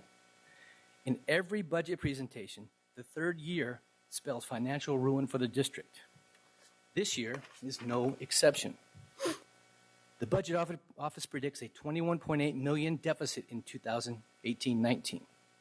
Now, if this was the first time one heard a presentation like this from the business office, upon first impression, it could be pretty scary.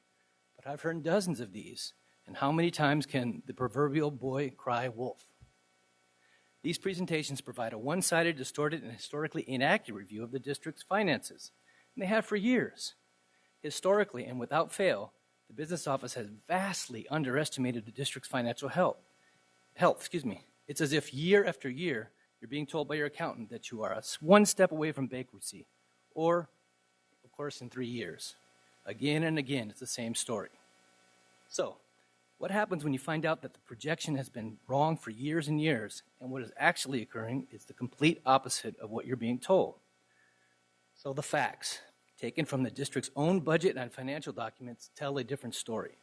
What we did is we went back over the last 6 years to see how well the district's budget office has provided accurate information to the board regarding revenues and fund balances.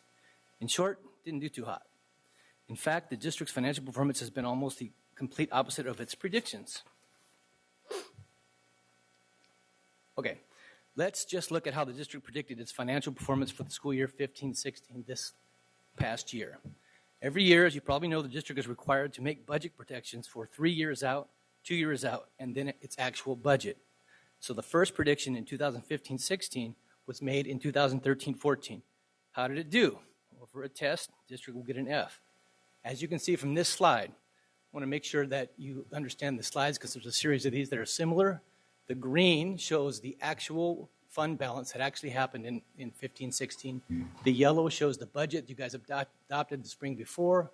The blue is the 2-year projection, and the red was the 3-year projection. So we'll start there. 2013-14, the red bar, the business office predicted Sac City would end the year 15-16 with a negative $6.2 million in its reserves based on having to deficit spend. In 2014 and 15, the blue bar, the business office predicted Sac City would end 15-16 with $13 million in its reserves for the 15-16. And then in the spring of 2015, the yellow bar, the actual board-approved budget, the business office predicted the Sac City would end up with $27,454,000 in reserves. So what actually occurred in 15-16? Like I said, that's the green bar. The district ran a surplus of $28 million, and its unrestricted reserve fund soared to $68 million. In fact, the district actually spent almost $16 million less than it budgeted last year alone. Inaccurate information has not been limited to 15-16, as the analysis for the previous 2 years also demonstrate. Here's the same analysis for 14-15. This miscalculation or overprojection or whatever you want to call it from the 3 years out to the actual was over $63 million. Again, 2013-14, this was a miscalculation of over $20 million. And as this compilation shows in slide 10, historically the district has been off its 3-year projection for fund balance by an average of $52,800,000. That's the red arrow. That's the average of the 3 years of how far off it's been on its predictions. The blue arrow, $35,567,000, and even its projection on its adopted board-approved actual budget has been underestimated by an average of $30 million. That's the yellow arrow. Now, let's talk about revenues. The district has been equally off on its revenue projections on this slide demonstrates.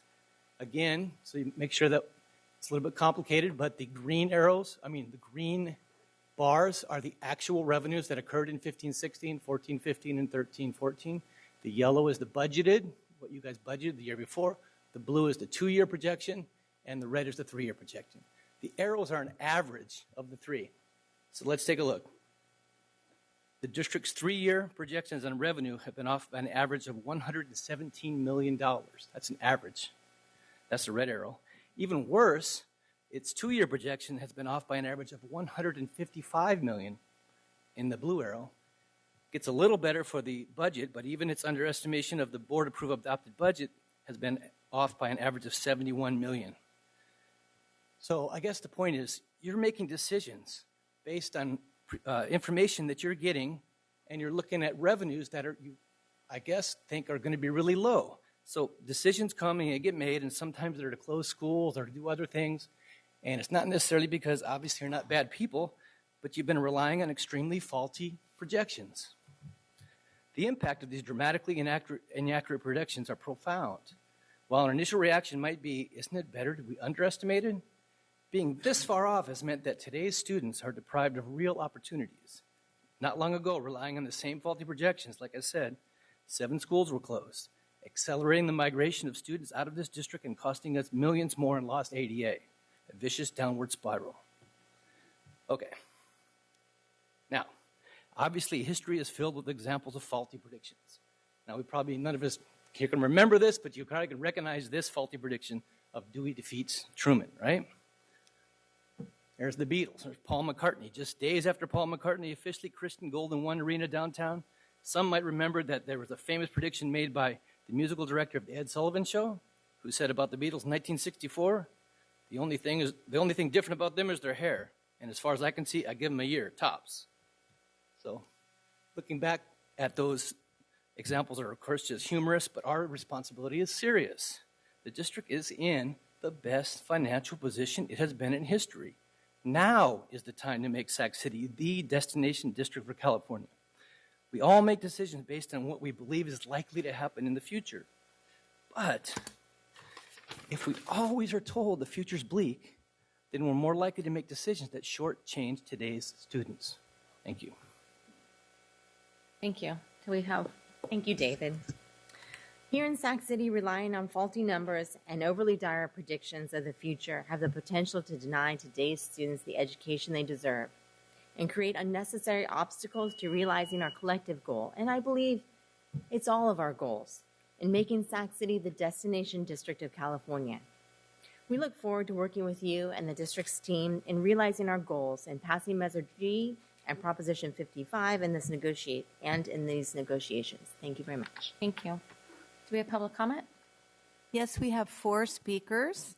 They are Leah Jalal, Lamaya Coleman, Angela Sutherland, and Grace Trujillo.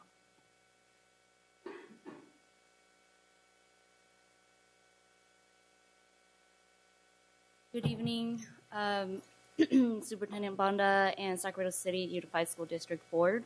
My name is Leah Jalal, and I am an organizer with Hmong Innovating Politics. I'm here today on behalf of HIP to provide feedback on the district's and Sacramento City Teachers Association initial proposal labor agreement, Articles 12 and 13, employee compensation and benefits, as well as 24, site-based decision-making. We are well aware that teacher salaries are up for negotiations, and HIP stands here to remind the board that its district-wide salary increase for all teachers cannot be paid with supplemental and concentration funding unless there is an increase or improvement in services for low-income students, English learners, and foster youth. This equally applies to benefits. You can still support increased pay for teachers, but unless it can be measured, such as additional time or services, LCFF-based funds, or some other funding must be used to pay for it. The board has made strides in providing space for English learning parents as part of LCAP. We hope that school site councils, English learning parent advisory committees, and other decision-making groups of parents and students can be members of site-based decision-making in Article 24. These existing rights for parents and students should not be disturbed by whatever the district and union agrees on. Thank you. Thank you.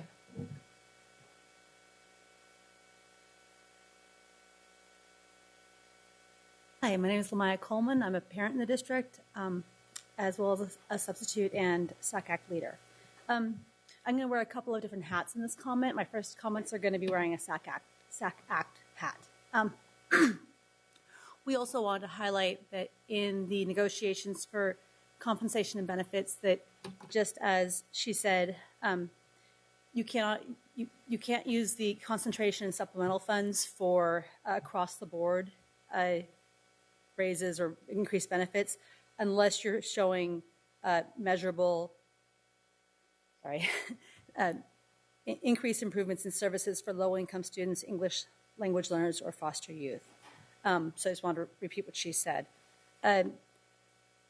Also, I didn't entirely understand the site-based decision-making. There wasn't a lot in what you guys sunshined, and I didn't go back and read the prior contract language.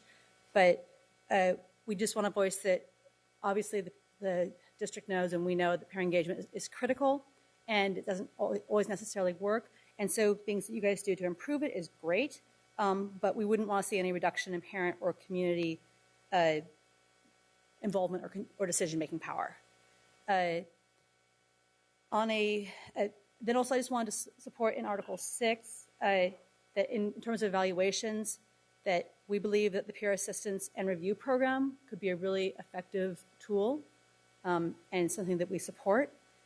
On a personal note, so taking off the SAC Act hat, I would really support lowering class sizes specifically in schools with high at-risk populations. It would be a way to make working at those school sites really desirable and for teachers to want to come to those school sites. So I personally would really support that. And can I say one more thing? Okay. And then please make sure that the public is informed before you guys make your before the final agreement is approved, as you guys are required to. Thank you so much.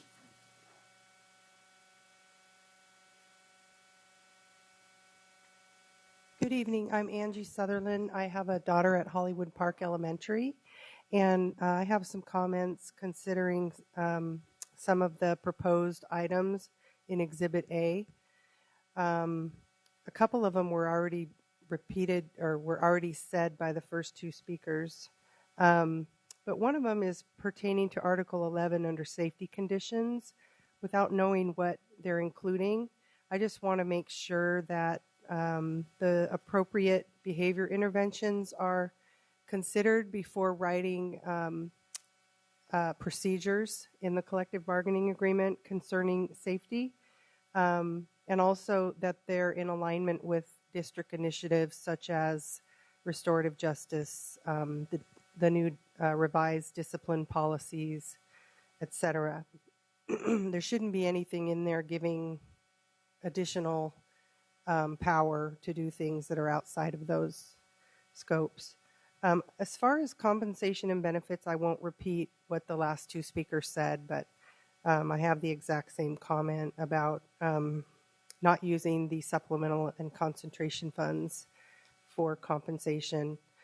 And then also for site-based decision-making, I'm not sure if these practices include decisions that are made by school site councils or ELACs, where there are where parents do have a right to be a part of these types of decisions that these groups make.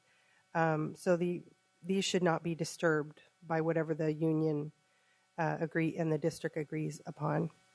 And then lastly, pertaining to Appendix D, special education student inclusion, the proposal indicates changes that will guarantee to students the full range of services. However, the laws, such as the Individuals with Disabilities Act, Section 504 of the Rehabilitation Act, and the Americans with Disabilities Act, already guarantee the full range of services and access for students with disabilities. Also, RTI is a general education function, and it can't be used to delay special education evaluation. I'm not sure that it's appropriate to include RTI in a special education appendix. So those are my comments. Thank you. Thank you.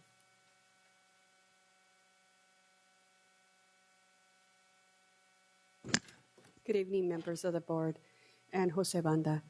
I agree with everybody who has spoke previously. I think it's a key thing that we all break it down and we all are here because we care.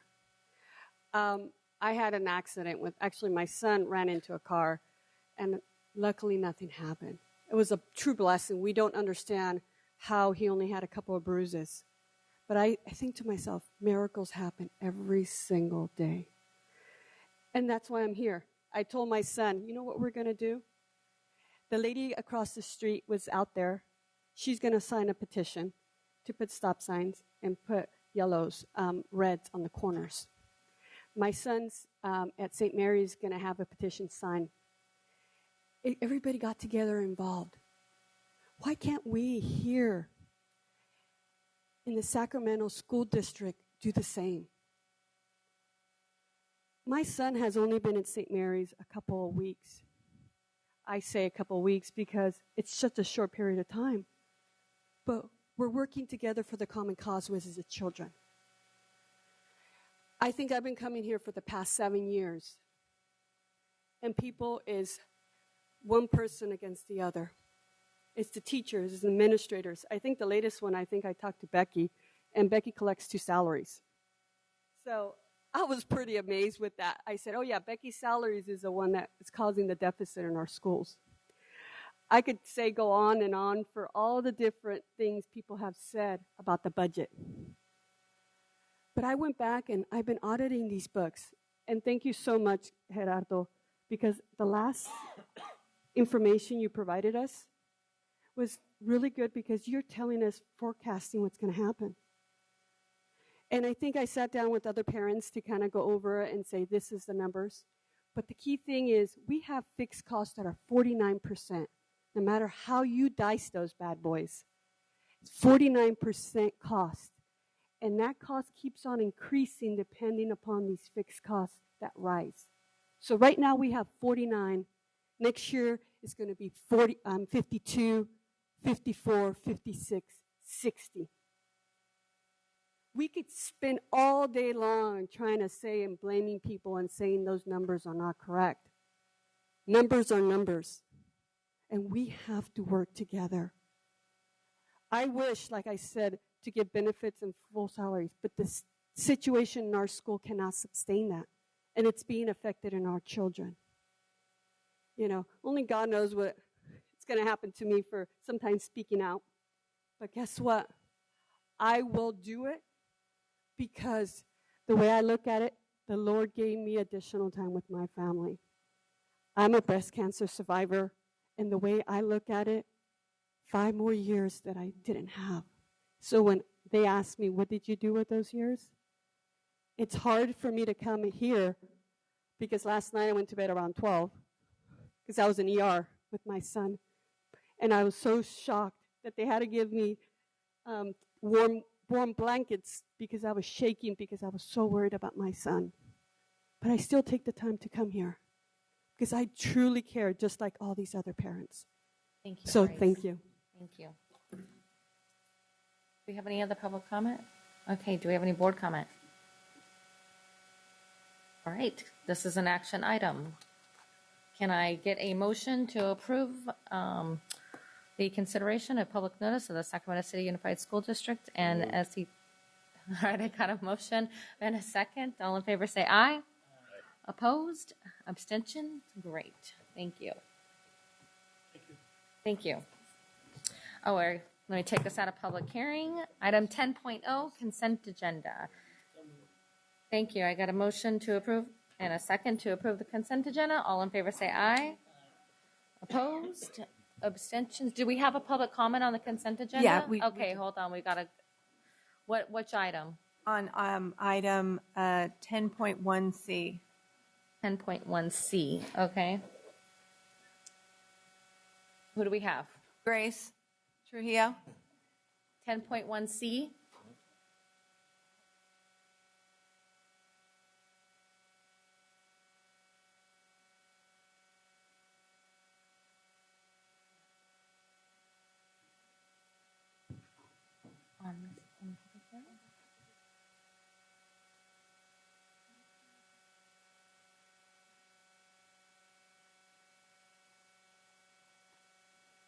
Good evening, members of the board, and Jose Banda.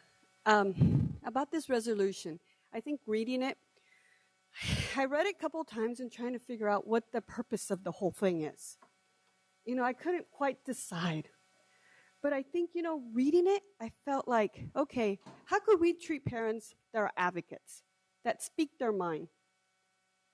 These are the procedures that we're going to do. But my question is, what do you do internally? When a teacher, a staff member, an employee, a bus driver, does these similar things, abuses a child, screams at a child, posts inappropriate things on Facebook, you know, what repercussions are those? It's so easy to point fingers at people who are not staff than the people who are internally.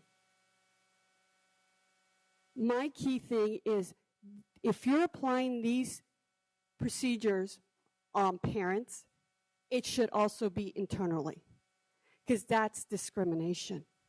And I think as a board member, you're setting a precedent, because if you allow it to happen, guess what?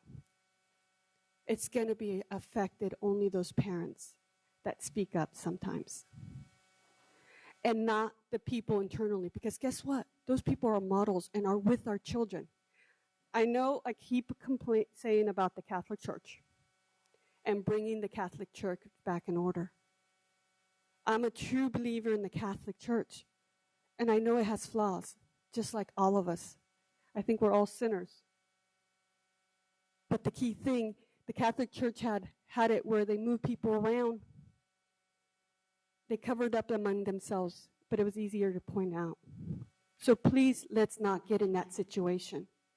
And do it for our kids, because we are models and our kids will see it and they'll go on from decade to decade. Look what's happening right now with the police officers. We don't want that to happen because kids see. And they'll say, my teacher did this and this, and nobody did anything about it internally. Thank you. Thank you. Member Rodriguez? Thank you, Madam President. I just have a question about item 10.1C, I think it is, that we had a comment on. When was that done as a first reading?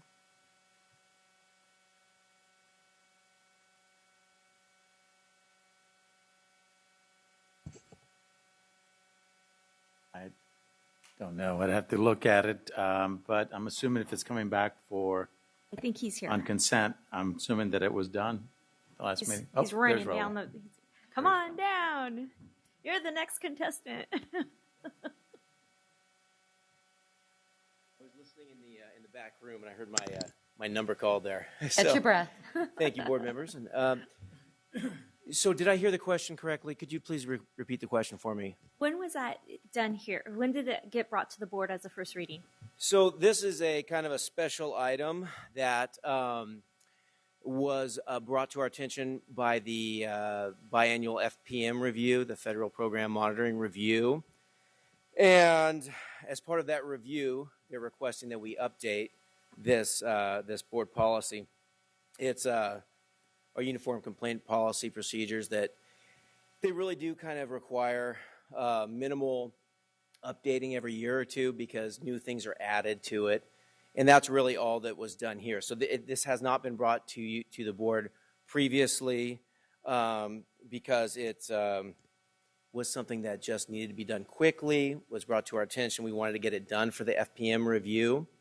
And only has just these updated items that need to be added to it to make sure that folks who may have any need to bring a complaint forward for particular items that have been added, specifically educational rights of foster youth and homeless youth, the PE minutes requirements, etc., that they are provided the notice and see that it's in our procedure that they can file a complaint with us or with CDE if necessary on those topics. Thank you. We have a precedence on this board that we do a first reading and then a second reading for approval. So I am very much wanting to keep with precedence and pulling this and bringing it back, using this as a first reading opportunity for board and the community since it's been on our agenda now, publicized, but bringing it back so that way we have ample opportunity for our stakeholders to review and respond. Certainly that can be done. To push up on any timelines? I don't think so. I Okay. think that now that we've got it moving forward, if we can get it back in front of you for the next board meeting, that should be fine for the CDE's review. Yeah, I'd hate to be out of line with our own policy and approving this. So if you can just remember that the next time it comes first for a review, first reading, then a consent item for the final. Okay. All right, thank you. All right, will do.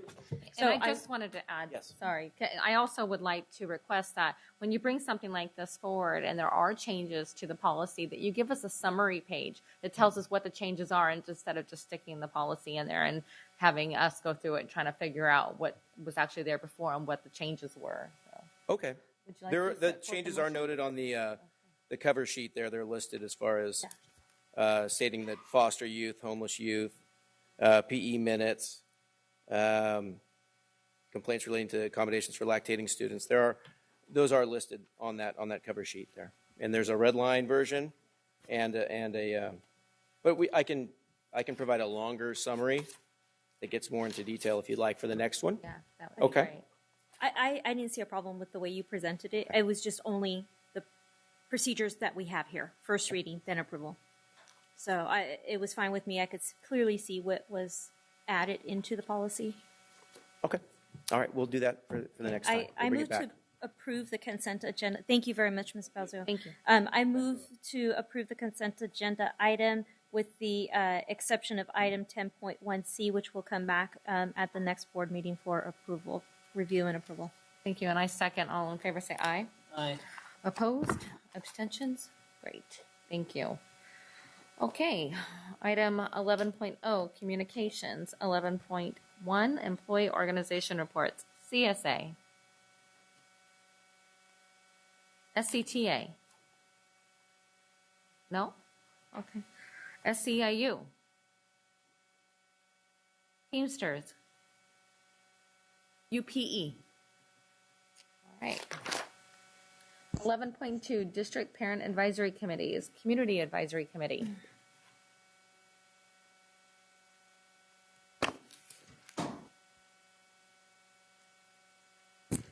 Hi, we just wanted to come in and talk about some announcements that are going to be coming up. First, I just want to reiterate a big thank you. The CAC members wholeheartedly appreciate the district's support in considering the CAC's October resolutions, and so thank you again.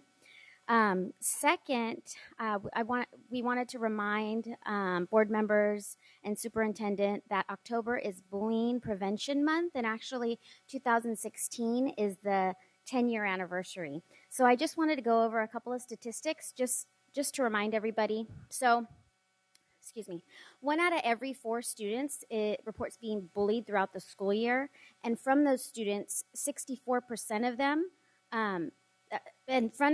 64% of children who were bullied did not report it. Only 36% of the children actually reported the bullying. Students with disabilities are 2 to 3 times more likely than peers to be bullied. And then 81% of LGBT students are bullied, and 32% miss at least 1 day in a month. Also, students that are bullied are at increased risk for poor school adjustment, sleep difficulties, anxiety, and depression. They're 2.4 times more likely than peers to experience suicidal ideation, and 3.3 times more likely to report a suicide attempt. And then also, they talked about, in the statistics, they talked about bystanders, what teachers can do. And so in half of all bullying instances, when a peer intervenes, it really helps with the student's self-efficacy. And then also some helpful things that teachers did when bullying happened was listen to the student, so don't disregard what the student's going through. Check in. That was a big thing. So not just when it happens, but check in ongoingly and make sure that the student's okay and things aren't happening, because students are not reporting it for the most part. And then also give advice. Next, we wanted to remind the board members and superintendent that October is also National Disability Employment Awareness Month.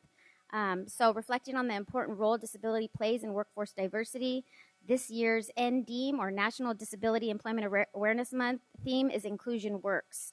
It's observed each October, and NDEAM celebrates the contributions of workers with disabilities and educates about the values of a diverse workforce. And so I just want to also remind board members and superintendent that people with disabilities have a much higher rate of unemployment than people without disabilities, and just that the district should be mindful of activities, lessons, and efforts for students with disabilities to be able to become college and career ready with all of their peers, and to prepare for competitive integrated employment. Just 2 more quick things. Just want to say what a great event we had back on September 27th. It was our special education meet and greet. We had 65 people show up. There were 38 children in the child sitting room. Probably about 20 of the parents were Spanish-speaking parents. We had President Pritchett was there with her husband, Mike, and Member Rodriguez was there, and Member Wu showed up as well. I did. The whole entire SELPA staff was there, the supervisors, the program specialists, the director, and then also Nicole Wofford from the Connect Center, and we connected, and she's going to be attending our climate workshop. Yvette Lee of Child Development, and then Angie Rivera of the UC Davis Mind Institute and the Apoyo de Padres y Padres group, and Warmline was there as well. So it was a huge success, and we hope that to springboard that into the rest of the year. On October 18th is our school climate workshop. We're going to be focusing on issues around bullying, discipline, and social communication. I've given you a kind of an outline of our it's going to be a really engaging workshop with a speaker panel, a very diverse speaker panel of people across the district as well as students. And thank you to Natalie for helping bring some student leaders as well. So we invite all of you, October 18th, Tuesday, 6:30 to 8:30 p.m. with childcare as well. And then Spanish translation and other languages are available as well with advance notice. So thank you so much. Bye-bye. Thank you. District English Learner Advisory Committee. Gifted and Talented Education Advisory Committee. Indian Education Parent Committee. All right. 11.3, Superintendent's Report. As we're now entering the height of election season, I wanted to talk about 3 measures on the November 8th ballot that will affect funding for our schools. The first is Measure G. Measure G is a parcel tax that would raise between $6 and $7 million a year for Sacramento City Unified Schools. Measure G would fund music and arts programs, training for teachers, and supports for struggling youth. Measure G will cost property owners about $6 a month or $75 a year per parcel. That breaks down to less than $1.50 a week, and I know many of us spend more than that just on Starbucks. And for that small investment, we can go far in making our schools more dynamic for our students. Proposition 55 extends income taxes on California's wealthiest earners, individuals who make more than $250,000 a year. A vote for Prop 55 won't raise anyone's taxes. It just extends for 12 years a tax already in place on the top 1%. Money from Prop 55 goes directly to school districts. For our school district, it would generate about $22.8 million per year at full implementation. Without Prop 55, we would face cuts once Proposition 30 expires in 2018.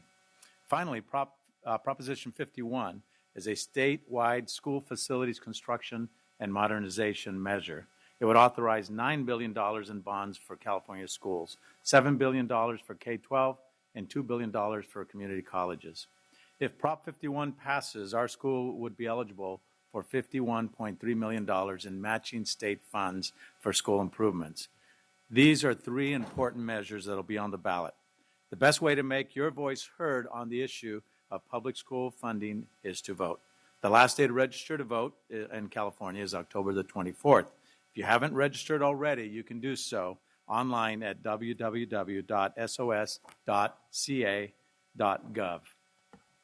The Secretary of State's website also can direct you to the closest location to pick up paper voter registration forms. And then lastly, Green Week. Finally, I'd like to thank all of the teachers and staff and students and parents who participated in Green Week, which runs through Saturday. At Crocker Riverside Elementary School yesterday, hundreds of students and parents left their cars behind to participate in Walk to School Day. It was great to see so many of the students that were excited about the alternate transportation. On Monday, Good Day Sacramento visited Camellia Elementary School teacher Alana Butterworth's classroom, where students were conducting energy audits with kilowatt readers. It was pretty high-level research, and it's great to see the kids embracing those kinds of activities. And at Theodore Judah, kindergartners got a chance to check out a hydrogen fuel cell vehicle. Teaching our future leaders about responsible and sustainable use of resources is a very important venture. I really appreciate the staff that put time into making Green Week such a success. That concludes my report. Thank you. 11.4, President's Report. For the sake of time, I'm just going to mention a few things. First off, I just wanted to congratulate the CAC on a very successful meeting. To go in and see that you guys were running out of seats in there because you had such a high success with people attending was just very inspiring to me. And so I hope that you're looking for a bigger space for next time. And I hope that we get invites as well. I wanted to mention that Rosemont Homecoming parade. I always invite my fellow school board colleagues and our community members. The parade will be held on Friday, October 21st at 3:30 down Kiefer Boulevard. If you've missed it in the past, this is a great event that really brings out the community and shows community pride. And lastly, I wanted to just let you all know that at the next board meeting, which will be held October 18th, I believe. October 20th. Sorry. I will not be in attendance at the board meeting. Vice President Hansen will be taking over for me while I'll be attending the Parent Teacher Home Visit Project annual board meeting in Washington, D.C. Item 11.5, Student Member Report. Student Member Rosas. Thank you. Student Advisor Council had its first youth council meeting of this year on September 21st. That was last month on the third Thursday. During the meeting, we got acquainted with the new representatives from high schools and introduced the new SAC board. We spoke about what the roles would be not only for us as a board, but also for the representatives this year. A survey was also distributed amongst the students about what they felt would improve their high school experience to further help us in the development of our new initiative this year. The youth council meeting was a success and was completely student run. Afterwards, the board discussed pros and deltas to improve future meetings. Last year's initiatives, those being dress code and food waste, have been reassigned to new SAC members, and SAC is also in the process of designing a new SAC banner. Thank you. Thank you. 11.6, information sharing by board members. Vice President Ryan. Thank you. I have a few items I wanted to share.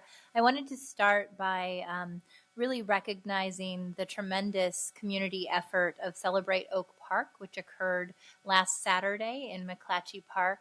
More than 500 community members were in attendance, and all of our Area 7 schools, with some really remarkable performances from students at schools across the district. It also was a great opportunity for us to highlight the partnership in what we're calling the Education Corridor, information and resource sharing across schools, and as well as bring out a community service fair for community members on a variety of different services that they can access in the Oak Park area. It's a wonderful way in an area that's often been blighted to highlight that we have phenomenal educational programs going on and partnerships too. In addition to that, I wanted to share a couple of other things. Many of you probably have heard that the community college system has named its first Latino chancellor in history. Pretty remarkable given we have a majority Latino state and the majority of our students of color will start their post-secondary education at a community college system. I'm really proud to say I know and have worked with Eloy Ortiz Oakley for many years, and he is looking to champion partnerships with K-12 community college districts and their school districts and community colleges across the state and promote the same types of promising programs like the Long Beach College Promise that he was so beautifully at the forefront of in Southern California. And so I think he'll be a huge ally to us as he moves to Sacramento to lead the system.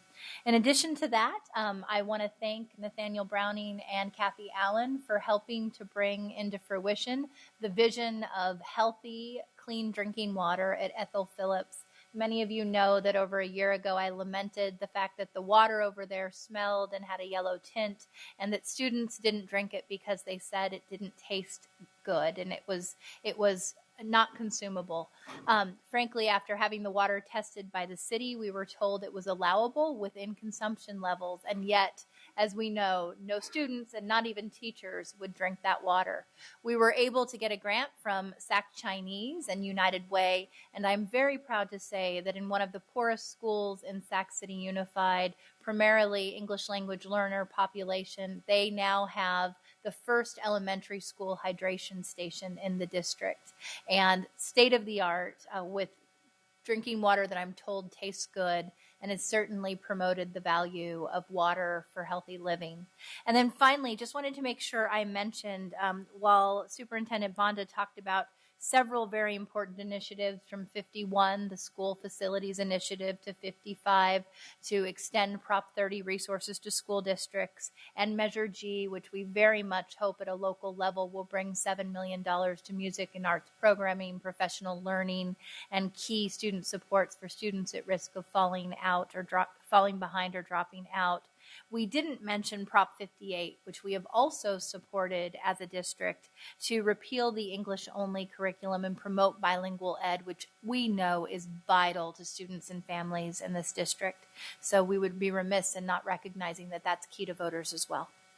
Thank you. Member Wu? Question for you is the parade on the Rosemont Parade, is that the one where you get to ride a horse? I'm actually riding in a carriage this time, not riding a horse. So I wanted to say that the teacher that we've been trying to pursue and espouse from Jinan, China, to teach at William Land has finally arrived here in the United States, and so should be being integrated into the William Land Elementary program shortly. I had dinner with a number of delegates from the Jinan sister city on the 25th of September and reiterated our desire to have more Mandarin-speaking teachers in our schools for our programs. As was stated earlier by members of the CAC, October is National Bullying Prevention Month. And on October 19th, on the north steps of the Capitol, there will be the annual bullying prevention rally. So last year, our Sac City Unified's efforts were led by Jessica Wharton, and she arranged for a third grade class from Ethel Phillips to attend, as well as I think a seventh grade class from Albert Einstein Middle School. And what the children were given, besides raffle prizes and chances to be educated around the various booths, is this lanyard. And I'll share one with each of you, or each of my colleagues at least, till I run out. And this lanyard says that stand up, speak out against bullying. And it says VIP on the bottom. And I showed this to Superintendent Bonda last year.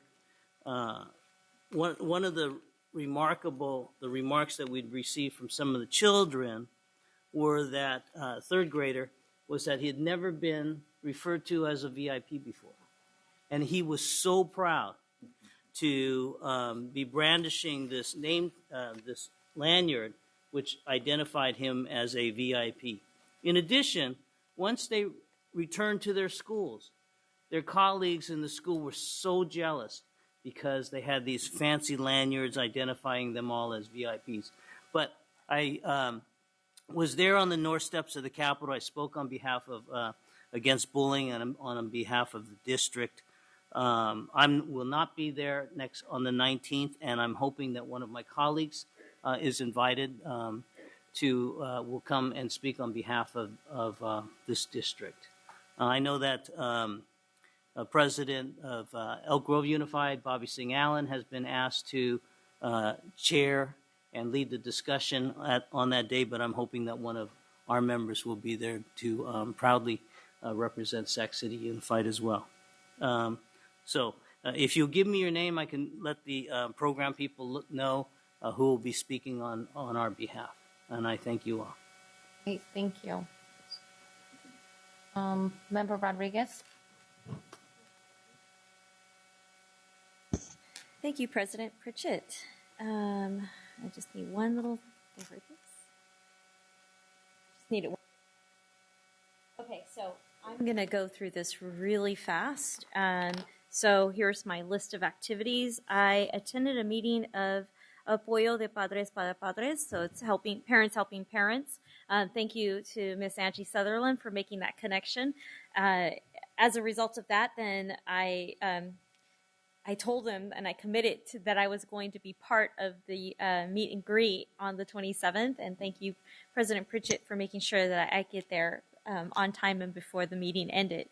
And I also attended a very interesting meeting, but I can only attend the first part of it. It was a community meeting for the visioning of the future of Sacramento City Unified School District. SCTA was one of the partners putting it on, as well as SAC ACT and other partners in that. So thank you for allowing for me be part of that at the very beginning as much as I could be. So thank you very much. Also, I attended the CAC meeting, and thank you. I wanted to say thank you for my T-shirt.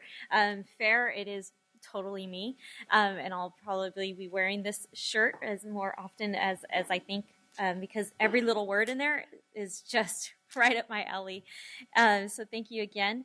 And last night, myself and future board trustee Michael Minnick and our superintendent Jose Banda attended the Sacramento County Office of Education quarterly meeting. It was a dinner, and we had the pleasure of having President Robert Nelson speak and be our keynote speaker that night. And then afterward, we get into what we call table talks. And so I have something for our student board member, because a representative from the Galt Union High School School District wanted to learn more about what we do for student burnout.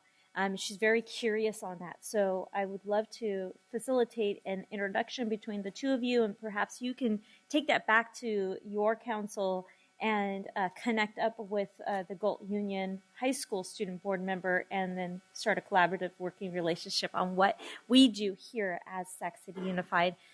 She also made these really great comments about how she was so appreciative of Sac City Unified being a host site for SAT. They are a very small school, high school union school district, and many of their students travel here to take the SAT. That was one of our sources of pride to hear that from one of our neighboring districts. I visited my Area 5 schools, and specifically to learn more about school environment improvements that we have been making, and classroom activities that help increase literacy. And lastly, I and Gustavo Arroyo, another member up here, will be honorary grand marshals on Sunday at 1 p.m. in a parade out here for the La Familia Center. And so it's on Franklin Boulevard if you guys all want to come out and see us. And then I think she's still here. Miss Grace Trujillo. Yeah, she is. She's hiding back there. And I'm just going to say this publicly. Your principal, Laura Ellen at St. Mary's, she's one of my favorite principals. I've been watching her, I don't know, since even before I became a board member. And I have been trying so hard to recruit her to come to Sac City Unified. So Superintendent Banda, can you please go and visit her? I know I've asked you to visit her while she was at St. Patrick's Academy. But now that she's at St. Mary's, that's kind of her home turf. That's where I got to know her. She left a great staff and a great legacy behind. So great that they asked her to come back. And so great that they asked her to go over to St. Patrick's to go and reopen that school and launch it as a great school. I think she would be an awesome addition to our team here at Sacramento City Unified School District. And I have been trying, but it's not good enough, and maybe I need to go to a different source. So Superintendent, go talk to her. Thanks.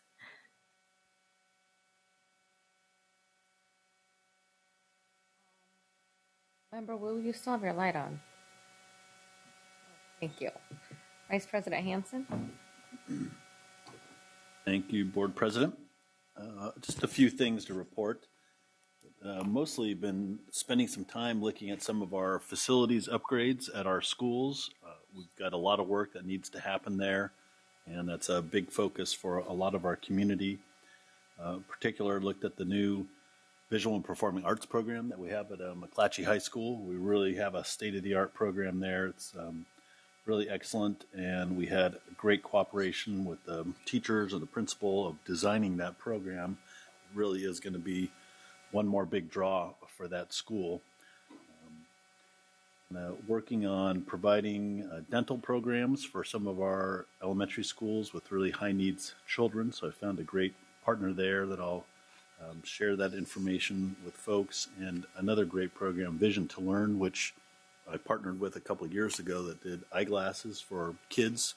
We've done over 500 pair of eyeglasses for free eyeglasses for our students when we do the vision program. So we're going to roll that out again this year. It's a great opportunity to help our children that are on Medi-Cal get that, because a lot of can't take those, the low reimbursement, so we had to go find people to do the vision screening. So that's a great opportunity for students there. I want to congratulate Member Wu from helping recruit the teacher, our Mandarin speaking teacher. I think that's great. We really are, you're helping make our district a destination district. Maybe we need to go down to Mexico and do some recruiting for some teachers there that are bilingual and bring them back make sure we have appropriately ready teachers for all of our programs. I was excited to hear SCTA talk about the Spanish program, so I'll welcome hopefully a return phone call to talk about that. I'd love to hear back from you folks about that. I think that'd be something I'd love to partner with you on, and I'll call again. And then I want to thank Valley Vision for bringing together some local elected leaders to focus on the Aldergrove and CV Circle community.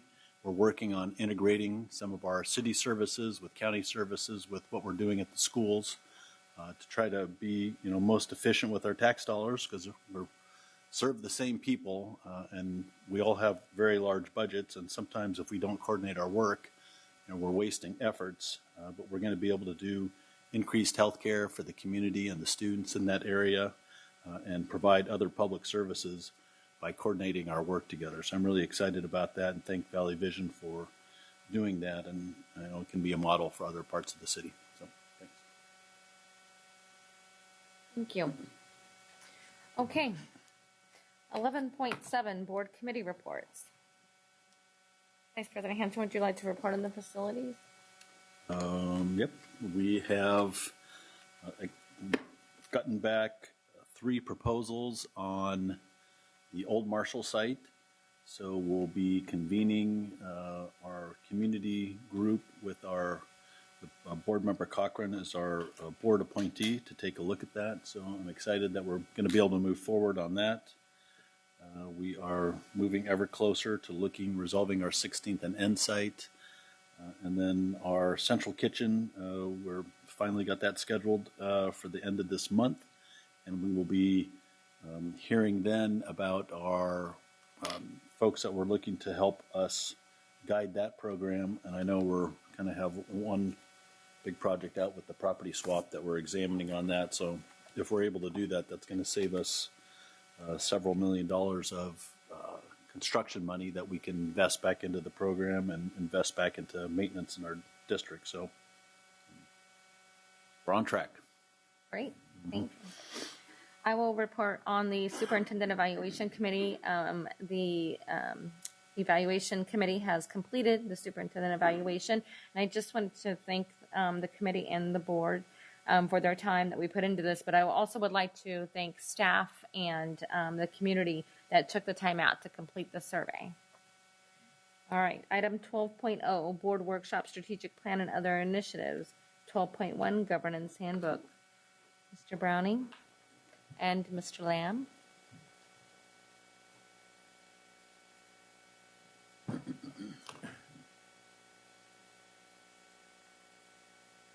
Hello, President Pritchett.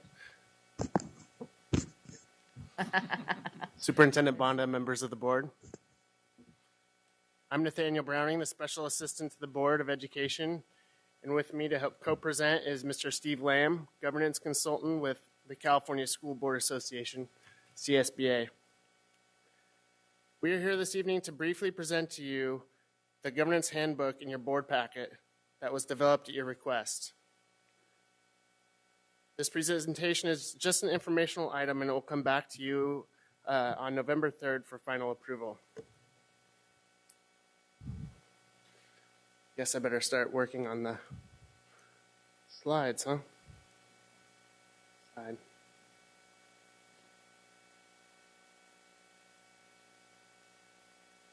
There it is.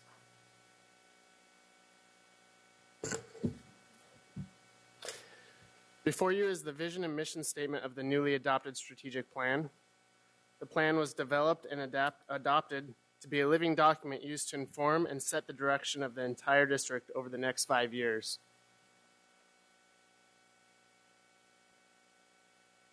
Here are the goals of that strategic plan. And the governance handbook in your board packet is in line with goal number 4, operational excellence. And the strategic plan goes on to read, SCUSD will be a service-focused organization.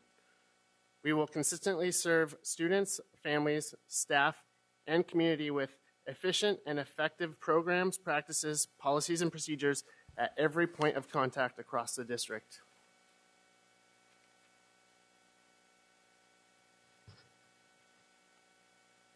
The SCUSD board has previously held 2 board retreats during the 2015-16 school year focused on developing their focus and capacity. The governance handbook was first drafted with the board at the April 2016 board retreat, which Mr. Lamb will discuss in a moment. Research on effective school governance illustrates the importance of building the leadership capacity and unity of a school board in order to ensure high levels of district effectiveness. The board realizes that much like teachers and administrators need to focus on a continuous improvement cycle, so too should the governing board. Many districts across the state and nation have developed a governance handbook similar to the one in your board packet, and those districts review and adopt their handbook on a yearly basis. The SCUSD board intends to initially adopt the governance handbook at the November 3rd board meeting, and then every subsequent January thereafter, starting in 2018. The ultimate goal of the governance handbook is to improve the student achievement through effective governing. And now I'd like to hand it over to Mr. Lamb from CSBA. Well, now you're going to have to teach me how to use this. So this is just a brief recap of the takeaways that hopefully we had it from our April session. One of the things that I presented to you was a significant amount of research, but primarily around the Lighthouse study, which was made a very clear connection between the boardroom and the classroom. It's not just what you do, but it is how you do it that matters. And the research did show that the board can have a significant impact on student achievement. We also talked about success. And there was a fairly large spread in the board's members' estimation of current levels of success. And also, on average, there was a quite large gap between where you believe your students are and where we should expect them to be. Clearly, the research shows that gap doesn't close unless the board is doing what it needs to do. And that's why we presented the norms and protocols to help you attend to those key things. And then the next slide is just a sampling of some of the other research that we covered. So primarily, I'm here to answer whatever questions you might have. Do you have any public comment? Real quick before board comment, want to add that earlier I heard from a member that had a question about protocol on page 9 dealing with district equipment and cell phones. And that member had asked if it would be okay that we remove the use of district given cell phones because they didn't want to hold 2 cell phones in their pocket. And I didn't see an issue with that and understood that as well. So whether you want to approve or think about that for the November 3rd meeting, I just want to bring it up. Thank you. Do you have any board comment? Vice President Hansen? Mr. Browning, is this your first presentation to the board? It is my second. Second presentation to the board. Okay, very good. Wondering how in-depth my questions should be. I also want to let you know that I have a scratchy throat. I might lose my voice at any point. Before you get on them, you better read through how it says you have to communicate. I was going to point out a few different things, but I'll just write up a summary for you. Go ahead. Okay, whatever you want. Great. Okay, well, I just wanted to say thank you Nathaniel, for your hard work. Oh, now we got other comments, so I guess I'll hold mine until Vice President Ryan. So I have been on the board for a little less than 2 years now, and I will tell you this document has been needed for the past 2 years and probably longer than that. I very much appreciate your consulting with CSBA to understand what the best practices were in creating this governing document. And frankly, I think that this will be not only a huge resource to board members, but also to the staff that we work with to ensure that we're following proper protocol and treating all staff with the integrity and respect that they deserve.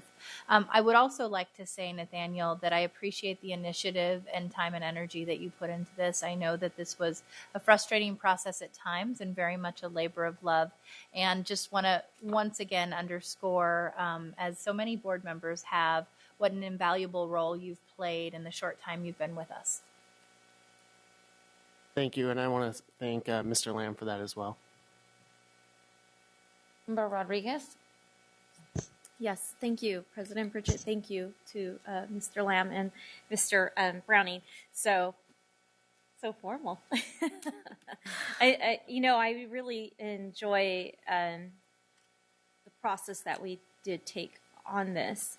It just occurred to me right now that, we have board bylaws, and then we have this document.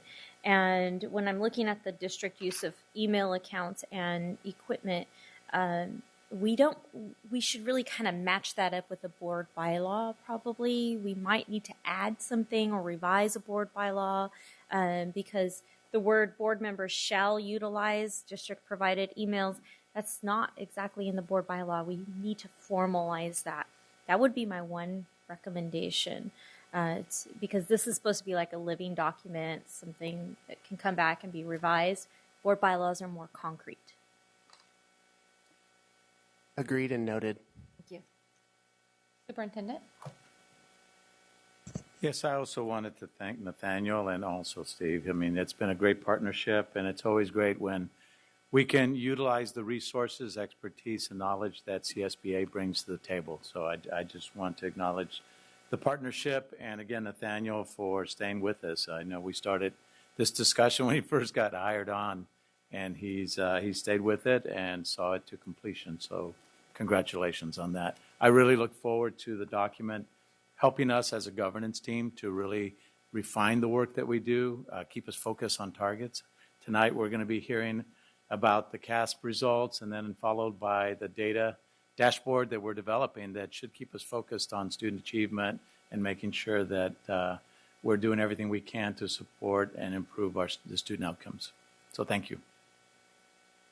Thank you, and I look forward to my third presentation to the board soon. You're not done. Hold on. Oh, dang it. Member Wu? Thank you, President Pritchett. I just wanted to share, I want to thank Nathaniel and Steve Lamb as well.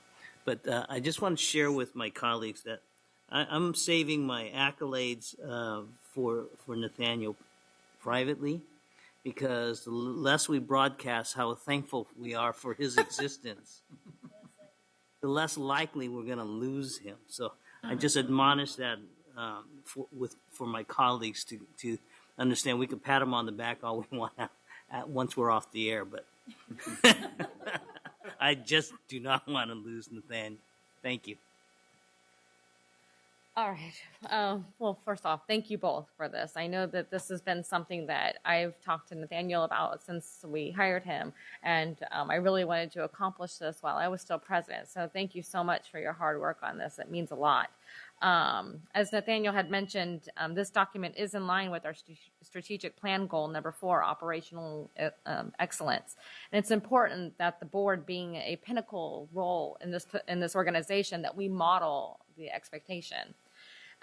The board must focus its attention on continuously improving its governing work. Like the other departments at our school sites throughout the district, we expect it from them in order to enhance the impact that we have on student outcomes.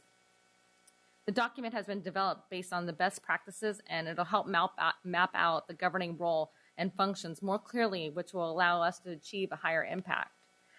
It's my hope that the best practices are developed and will flourish throughout our district, and let our board's focus on effective governance that improves student outcomes also be one of the best practices. So I look forward to approving this on our November 3rd meeting. Thank you so much.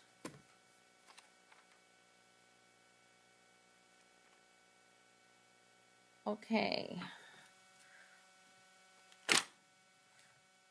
Item 12.2, 2016 CAF Data Review. Dr. Al Rogers, Matt Turkey, and Ed Eldridge.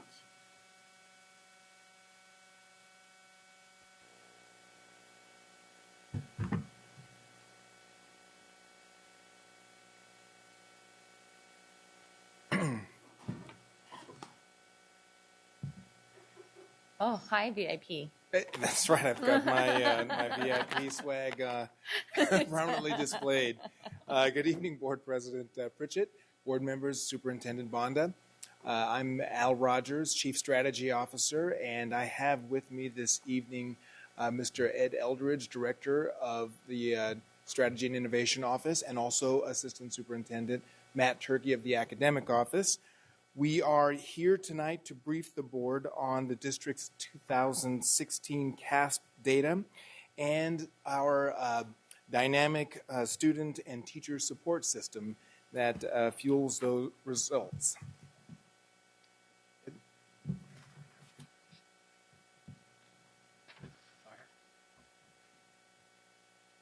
Good evening, Board President Pritchett, members of the board, Superintendent Bonda. Within this report, we provide highlights of the 2015-16 SBAC results for our students and students in Sacramento County and California to provide a contextual framework for reporting student academic performance. This report also identifies primary or claim areas within the ELA and math SBAC assessments. These identify the areas of strength and areas of concern. In accordance with our commitment toward equity and achievement, this report identifies areas where opportunity gaps persist and steps we are taking to narrow these gaps. The primary component of the CAS program are the Smarter Balanced Assessments, also known as SBAC. Beginning in 2015, the SBAC assessments are administered to students in grades 3 through 8 and 11 each spring. These assessments are administered online as computer adaptive tests, but they also contain more involved performance tasks that students are asked to complete. A performance task involves students interacting with stimulus that lead them to produce an authentic work product. The results of the SBAC in ELA and math are reported in 4 performance levels. These are standard exceeded, standard met, standard nearly met, and standard not met.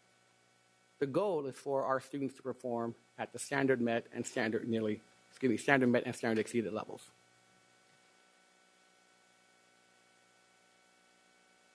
Each of the assessments are comprised of major areas known as claims.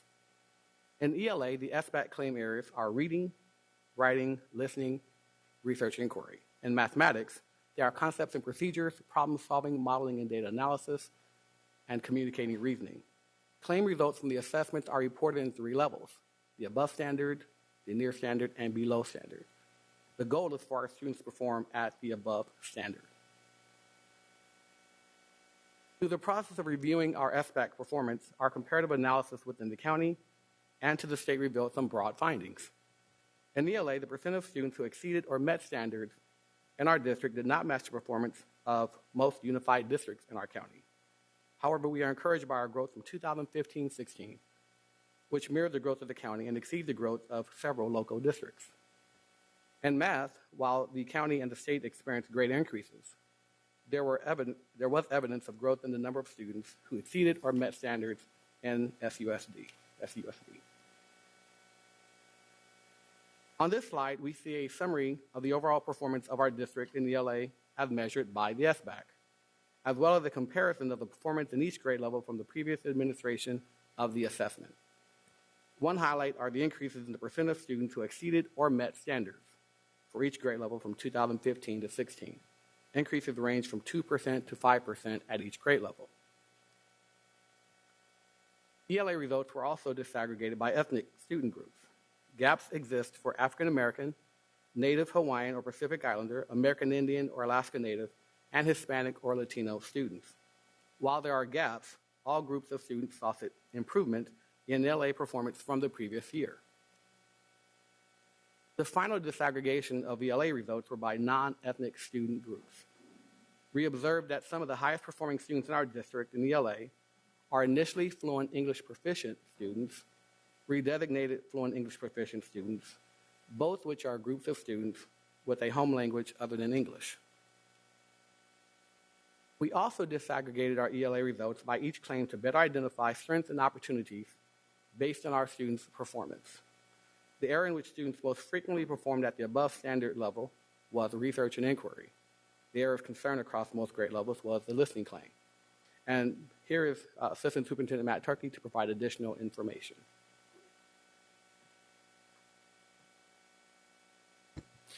Good evening, Board President Pritchard, Superintendent Banda, and members of the board. My name is Matt Turkey, Assistant Superintendent of Curriculum and Instruction. I'd also like to acknowledge other members of the Academic Office who are here tonight. Multilingual Director Vanessa Girard, Special Education Director Becky Bryant, ELA Coordinator Denise Leograndis, Math Coordinator Michaela Fetzer, and Science Coordinator Aaron Pacho. The district has identified 5 key levers to improve student performance. The first of which I'm going to share with you tonight is capacity building for English language arts.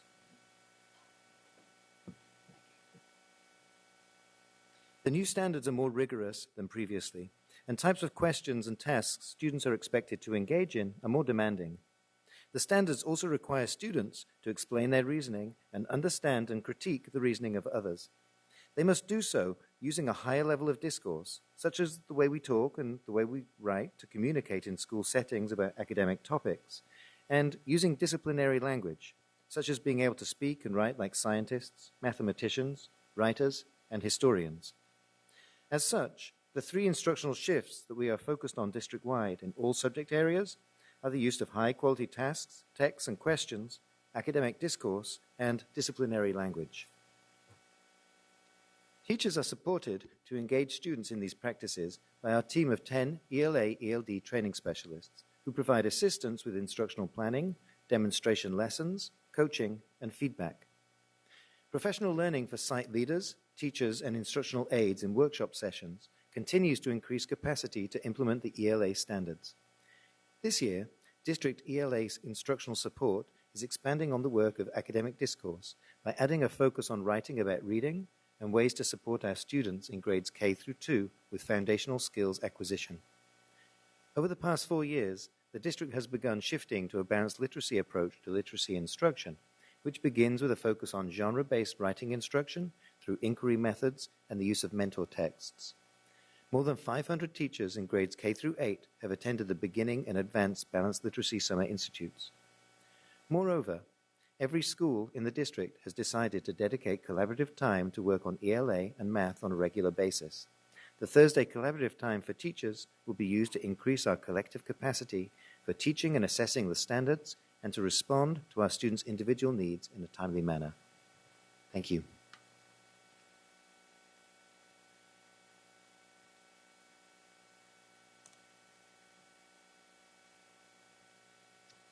We will now review our math results.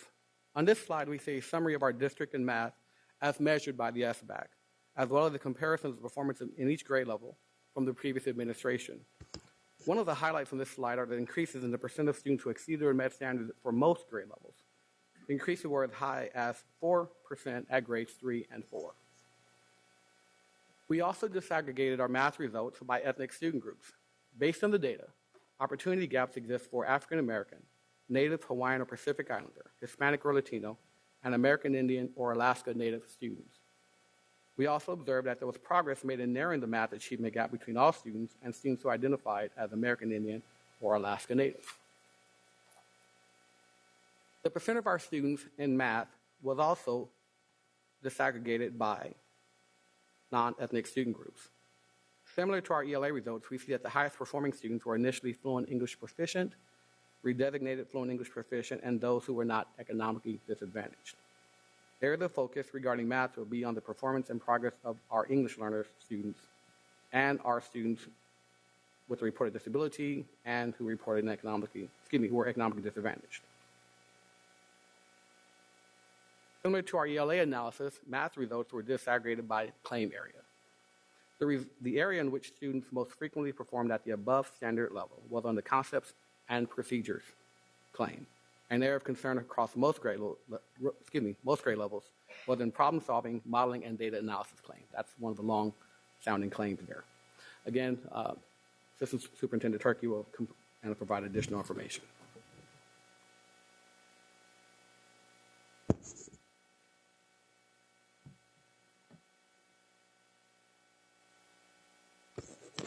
I'm now going to share with you our details on capacity building in math. As with English language arts, the instructional shifts we are focusing on are high-quality tasks, texts and questions, and academic discourse. The district has a team of 10 math training specialists who support teachers with implementing the standards and the instructional shifts required by those standards. Throughout the previous school year, math training specialists supported more than 600 teachers in shifting their instruction to use more cognitively demanding tasks and have students engage in academic discourse. Utilizing feedback from teachers, the team designed and piloted an elementary summer math institute in collaboration with the Youth Development Department. Teachers worked with students in the Summer Quest program and were able to study and immediately apply their learning about math concepts, growth mindset, academic discourse, and the use of technology for learning math. Technology used in the summer sessions have been awarded to 3 school sites where math laboratories will be formed and supported by the district math training specialists. During this school year, teachers will continue to be supported by math training specialists and may also opt in to various professional learning opportunities. Teachers and school leaders will also engage in side-by-side learning about math instruction during select principal meetings throughout the school year. Instructional aids play a vital role in impacting student achievement in math, and the district will continue to facilitate a workshop series for aids, specifically focused on academic discourse and high-quality questions. Because math is an area of acute need within the district and indeed the nation, this year we have launched a district-wide math campaign focused on building a growth mindset around math in students, parents, teachers, and all of us. To further support our students, we will provide professional learning on teaching math and fostering a mathematical mindset to our after-school providers and volunteer support staff at Sacramento Public Libraries. In addition, as with English language arts, the regular Thursday collaborative time for teachers can be used to increase our collective capacity for teaching the standards, assessing the standards, and responding to our students' individual needs in a timely manner.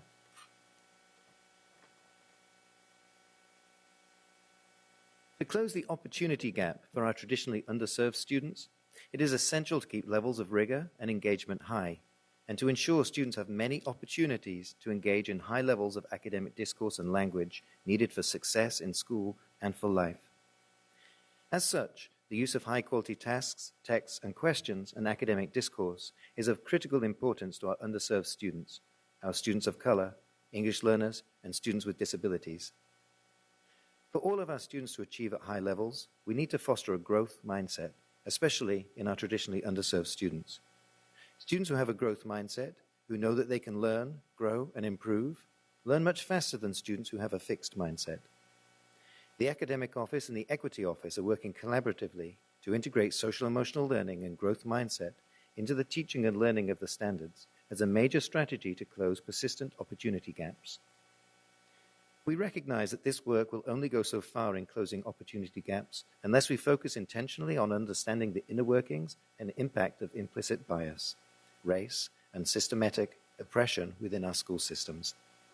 This is a major component of the SEL professional learning and will impact all of our interactions and engagement with students in a variety of settings, as well as the individual and collective decisions that we make. To improve achievement for our English learners, the district has greatly increased its English language development, professional learning for opportunities for teachers and principals over the past few years. The district has been able to provide intensive ELD professional learning to teachers and leaders at 5 elementary schools who have participated in more than 40 hours of ELD professional learning funded by a federal I3 grant. Because this ELD professional learning model was so successful, we use it to provide professional development to 220 more teachers over the summer. Importantly, To reach more teachers and to have greater impact for our non-native speakers, we are integrating ELD strategies into our professional learning for ELA, math, and for science. To improve achievement for our students with disabilities, the Special Education Department hosted a series of professional learning opportunities that focused on deeper learning in academic discourse and high-quality tasks, tailored specifically to special education teachers. Quality IEP development that focuses on standards and other areas of student need has also been a focus.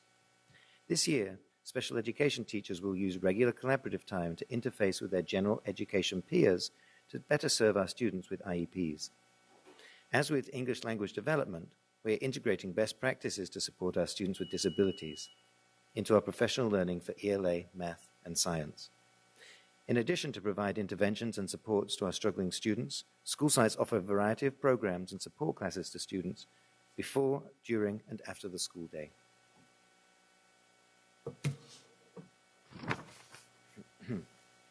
As previously mentioned, the district has identified 5 key levers to improve student performance. The 4 remaining levers are outlined in this slide. In the area of instructional materials and pedagogy, the district has developed curriculum maps for ELA and math to support teachers with standards implementation. The curriculum maps specify supports for English learners, students with disabilities, struggling students, as well as students identified for GATE services. They also include links to digital resources such as sample tasks, lessons, units, and videos of effective instruction. To support Math Common Core implementation, we have also adopted instructional materials district-wide for math. Because we know that volume and wide reading increase student achievement, we have selected supplemental materials for ELA, including starter classroom libraries for every K-6 classroom. This varied set of resources expands teachers' instructional toolkit and provides an infrastructure of support for standards implementation. In the area of assessment for learning, the district is focusing on shifting assessment practices with greater emphasis on classroom-based, curriculum-embedded formative assessment.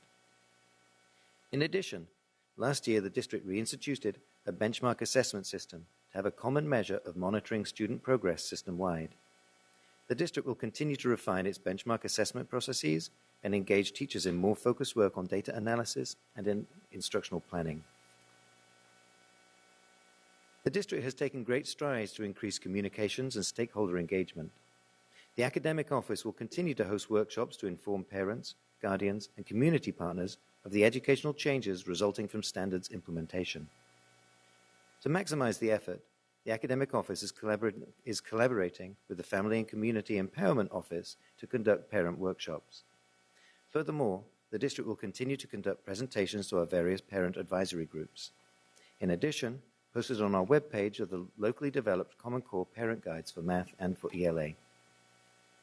Finally, the district has made the development of its technology infrastructure another key lever in its Common Core implementation. The academic office is working closely with technology services on the integration of technology to accelerate and deepen student learning. A primary emphasis of the work has been on the implementation of Google Apps for Education system-wide. Through Google Apps Professional Learning, teachers are utilizing technology to engage students in academic discourse and in collaboration. Teachers are also exploring apps and resources to engage students in more rigorous academic tasks in various content areas. Moreover, we are working with tech services to improve internet access at schools, to make current technology available to teachers system-wide, and to expand the deployment of Chromebooks to our students.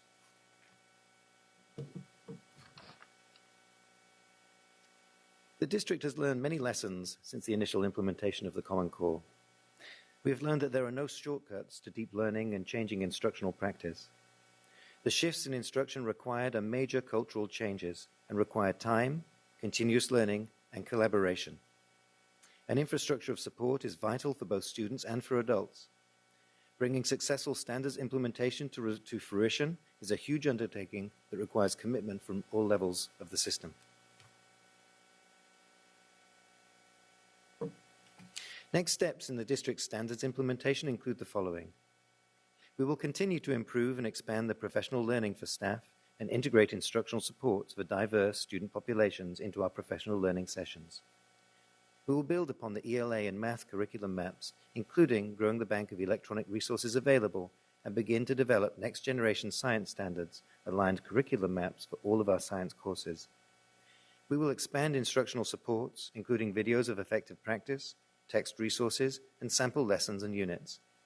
The district will also refine its standards-aligned assessment practices and expand its parent and stakeholder communication engagement strategies. We will build the capacity of teachers and leaders in collaborative lesson planning, unit planning, and analysis of student work, and in the facilitation of instructional rounds. Finally, we will develop a multi-tiered system of supports to provide academic supports and interventions for all learners. Thank you. We have public comment. Renee Webster Hawkins. Welcome back. Good evening, members of the board. I can't even imagine what it must take to administer testing in a district this wide. So my comments are taking that appreciation in mind. From the perspective of a parent, I have a couple of anecdotes to share with you when you're considering the validity of the testing that you're examining to answer all these questions about student outcomes. 2 process points. The impact of the testing process at the school site level, and thinking about one school site at Alice Burney, K through 8, the testing process, apparently there were some glitches. It's a new statewide test, and so there were some problems with the instructions. So the testing process took many more weeks than planned, about 8 as best as I can tell. During that period of time, the entire full-time special ed staff, so the RSP teacher and the instructional aides, were dedicated to providing the accommodations for the students on campus that have IEPs and 504 plans to be able to engage in the testing. It took the whole special ed team to provide the accommodations necessary to perform the testing. What that meant is that the whole special ed team was not available to provide services to my son and other kids with IEPs and 504s for 2 months. So that's just one anecdote about the impact of the testing process and the validity. If you're diverting the very supports and interventions that you're providing at the schools to teach the kids in order to conduct the testing, then the supports and interventions aren't happening. The other point is, just really quickly, I want to share with you, my son is in 6th grade. He's profoundly dyslexic. He has problems with reading and writing. Oh, I don't know. Can Ruth read this?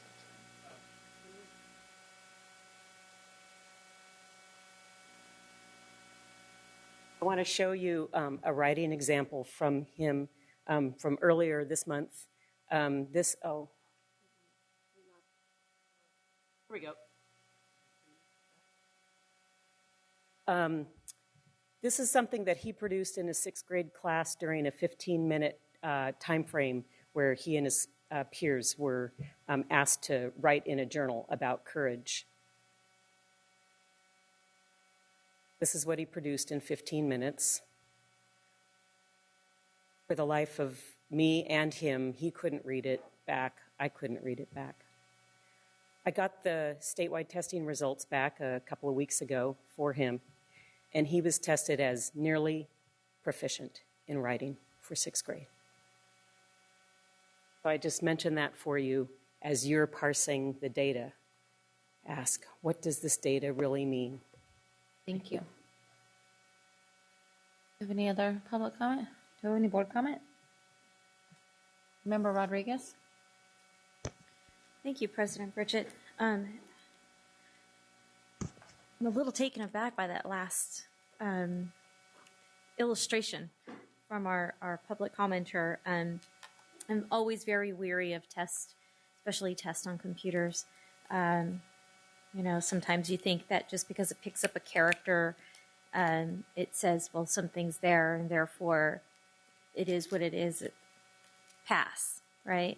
And I think in that case, that may have happened. I'd love to see if you could pull out that student's exam. I don't know if you can, and then do a comparative analysis, a human analysis, as to whether he would have tested nearly proficient in the eyes of, a human being versus a computer. That would be a good test case. And then talk about key lessons learned. You can shoot it back up to the state and say, hey, why is this the case, right? I'd be curious what the result is. Okay, so back to the presentation. I'll start off with slide number 8 and slide 13 are the similar in form. And one's ELA and the other one is math. And it strikes me, you take out the whole thing of these are non-ethnic student groups. So you remove ethnicity for a minute and you just look at ability. And so, you have English learners who score way at the bottom. And who's providing services to our English learners? What are we failing to do? What do we need to do? How do we raise the bar on those students? And who's watching out for that particular student of the EL student? Special ed at the same time. Economically disadvantaged students. I know that those are 3 categories that we talk about very frequently, but until the data is disaggregated in this fashion, then we could really drill down to ability and remove the whole face of what they look like and focus on their ability, where we should be focused. And you see that consistently on both of those, and that's what struck out to me.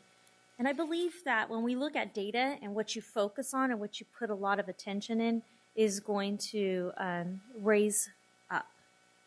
I think that when you're talking about you're closing the opportunity gaps, starting on slide 16, I think the district has done a good job in wanting to do the right thing for our students. But I also think that you can only go so far with implementing what we need to do, where then at a certain point it takes collaborative and positive relationships to work together so that we can see things like the EL student rise up. We can see the economically disadvantaged student rise up to the level of proficiency or advanced levels. Absent those positive working relationships, where we're not arguing about instructional minutes or the calendar of a school year or anything like that, which has relevancy to performance of students, but at what degree? What's more important? Is it more important that we perfect the widget when it comes out of our system? Or is it more important that we perfect the conditions? That is where I see this data speaking to me so loud. We need to be focused on perfecting the widget, the outcome, because that's our reputation here in this school district. That's our reputation in this city. We need to start thinking about collaborating together, working positively together, and working toward solutions that will rise everybody in this city to a level of being a destination that people want to be at. That's my opinion. How do we get there? One thing that I really like that you put in here is targeted professional learning and implicit bias. But we all know that in order to really combat implicit biases, you have to have people in the classroom teaching our children that reflect what our student body looks like. We have to hire people who look like our students. That's not being done. Our younger staff, as they're coming through, yes, but we still need to integrate more at other levels. And lastly, students with disabilities, and this was one of the things that kind of broke my heart, is because I've sat in IEP meetings. I've sat with many parents who have told me that the teachers who are teaching your children with IEPs, they don't necessarily understand what an IEP is. They don't know how to identify the child that has an IEP. Therefore, they can't teach to them the needs that they have. And so not just focus on the teacher who's designated a special education teacher, but please give all teachers that resource and the tool to teach to all students, especially those students with special needs. Because they didn't go to school to teach that child, and they really need to understand and come from a place of really, to relate with that student and understand what their own skill set is and know where they need to ask for help as a teacher. Thank you. Hey, Member Wu? Thank you, President Pritchett. So just a basic question. In looking at these numbers, particularly because the tables are presented to us as students who exceeded or met the standards, and at the highest levels in math maybe, or ELA, we're looking basically at 45 to 50% who met or exceeded. Is there a informal or perceived target? I mean, I would like to see 80, 90, 100% of our students meeting or exceeding that target. And this is a really low bar. And then for many of our students, aggregated or disaggregated rather, by ethnicity or economic advantage or disadvantage rather, the numbers are really, really dismal. So in listening to Assistant Superintendent Turkey talking about closing the opportunity gap, he talked a little bit about English language development, talked about some about students with disabilities, but is the rest of the training to train all of our instructors, thinking that a rising tide, so to speak, floats all boats, so that all will grow? Or is there, are we looking at using our LCFF monies, which target primarily low-income English language learners and foster children, to raise their abilities? I'm trying to differentiate in my mind how we're using our funds. So what you're talking about is a complex issue, and there isn't just one kind of like straightforward answer to it. It's certainly multi-pronged. When you say, what is, so a short answer to your question though, what is good for, let's say, our English language learners is good for all of our students, okay? But it's essential for our English language learners. What is good for our students with disabilities is good for all of our students, but essential for our students with disabilities. That's as, in a nutshell, as I can put it, I think. Continuing the dialogue then, if we, it seems to me that anecdotally, they're not all going to rise at the same level. And so what's good for our students, our standard average student, may the emphasis that's going towards their improved education may help raise them, raise 10% of them to be meet or exceed standards, and yet maybe a special ed or economically disadvantaged may only rise 1 or 2%. So I understand this is very, very complex, but I think the reason why I asked the question is when you heard the woman who was representing Hmong Innovating Politics earlier, HIP, we're getting challenged. We're beginning to get challenged on how do we use our LCFF funds for the targeted audience, and what particular gains are we going to associate with that increase in funding. So I know that I didn't expect an answer today.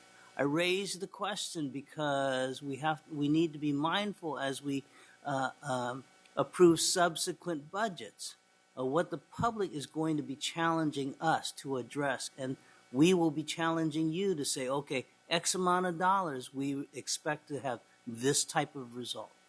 And that's the what LCAP and LCFF will be looking at the district to show in subsequent years. I think we kind of got a buy in the first couple of years as everybody was kind of feeling around to see what was going to be expected of them. But as everybody is being educated, and downtown, the State Department of Education is beginning to understand what all those words mean in the law.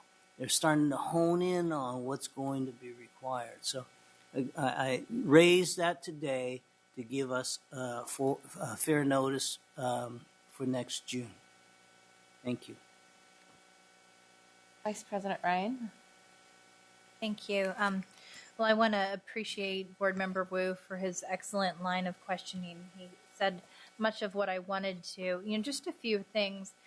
It is extremely troubling to me as the parent of a child in this district and soon to be two that we are below the state average for SBAC performance for ELA and math, below the regional average for SBAC performance in ELA and math, and beyond that there is a notable and alarming achievement gap that exists. I appreciate Matt's comment about what is good for special populations such as special education populations is good for all students. And yet, if we were to simply adopt that rationale and put forth that type of programming, we never see a true closing of the achievement gap.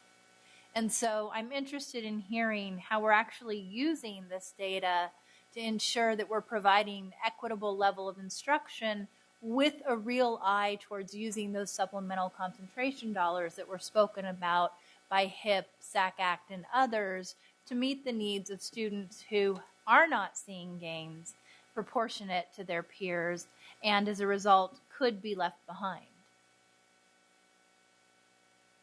So, Board Member Ryan, good evening. You're absolutely correct that we are targeting our efforts around this information. For example, one of the things we noticed that, just kind of speaking at mathematics, for example,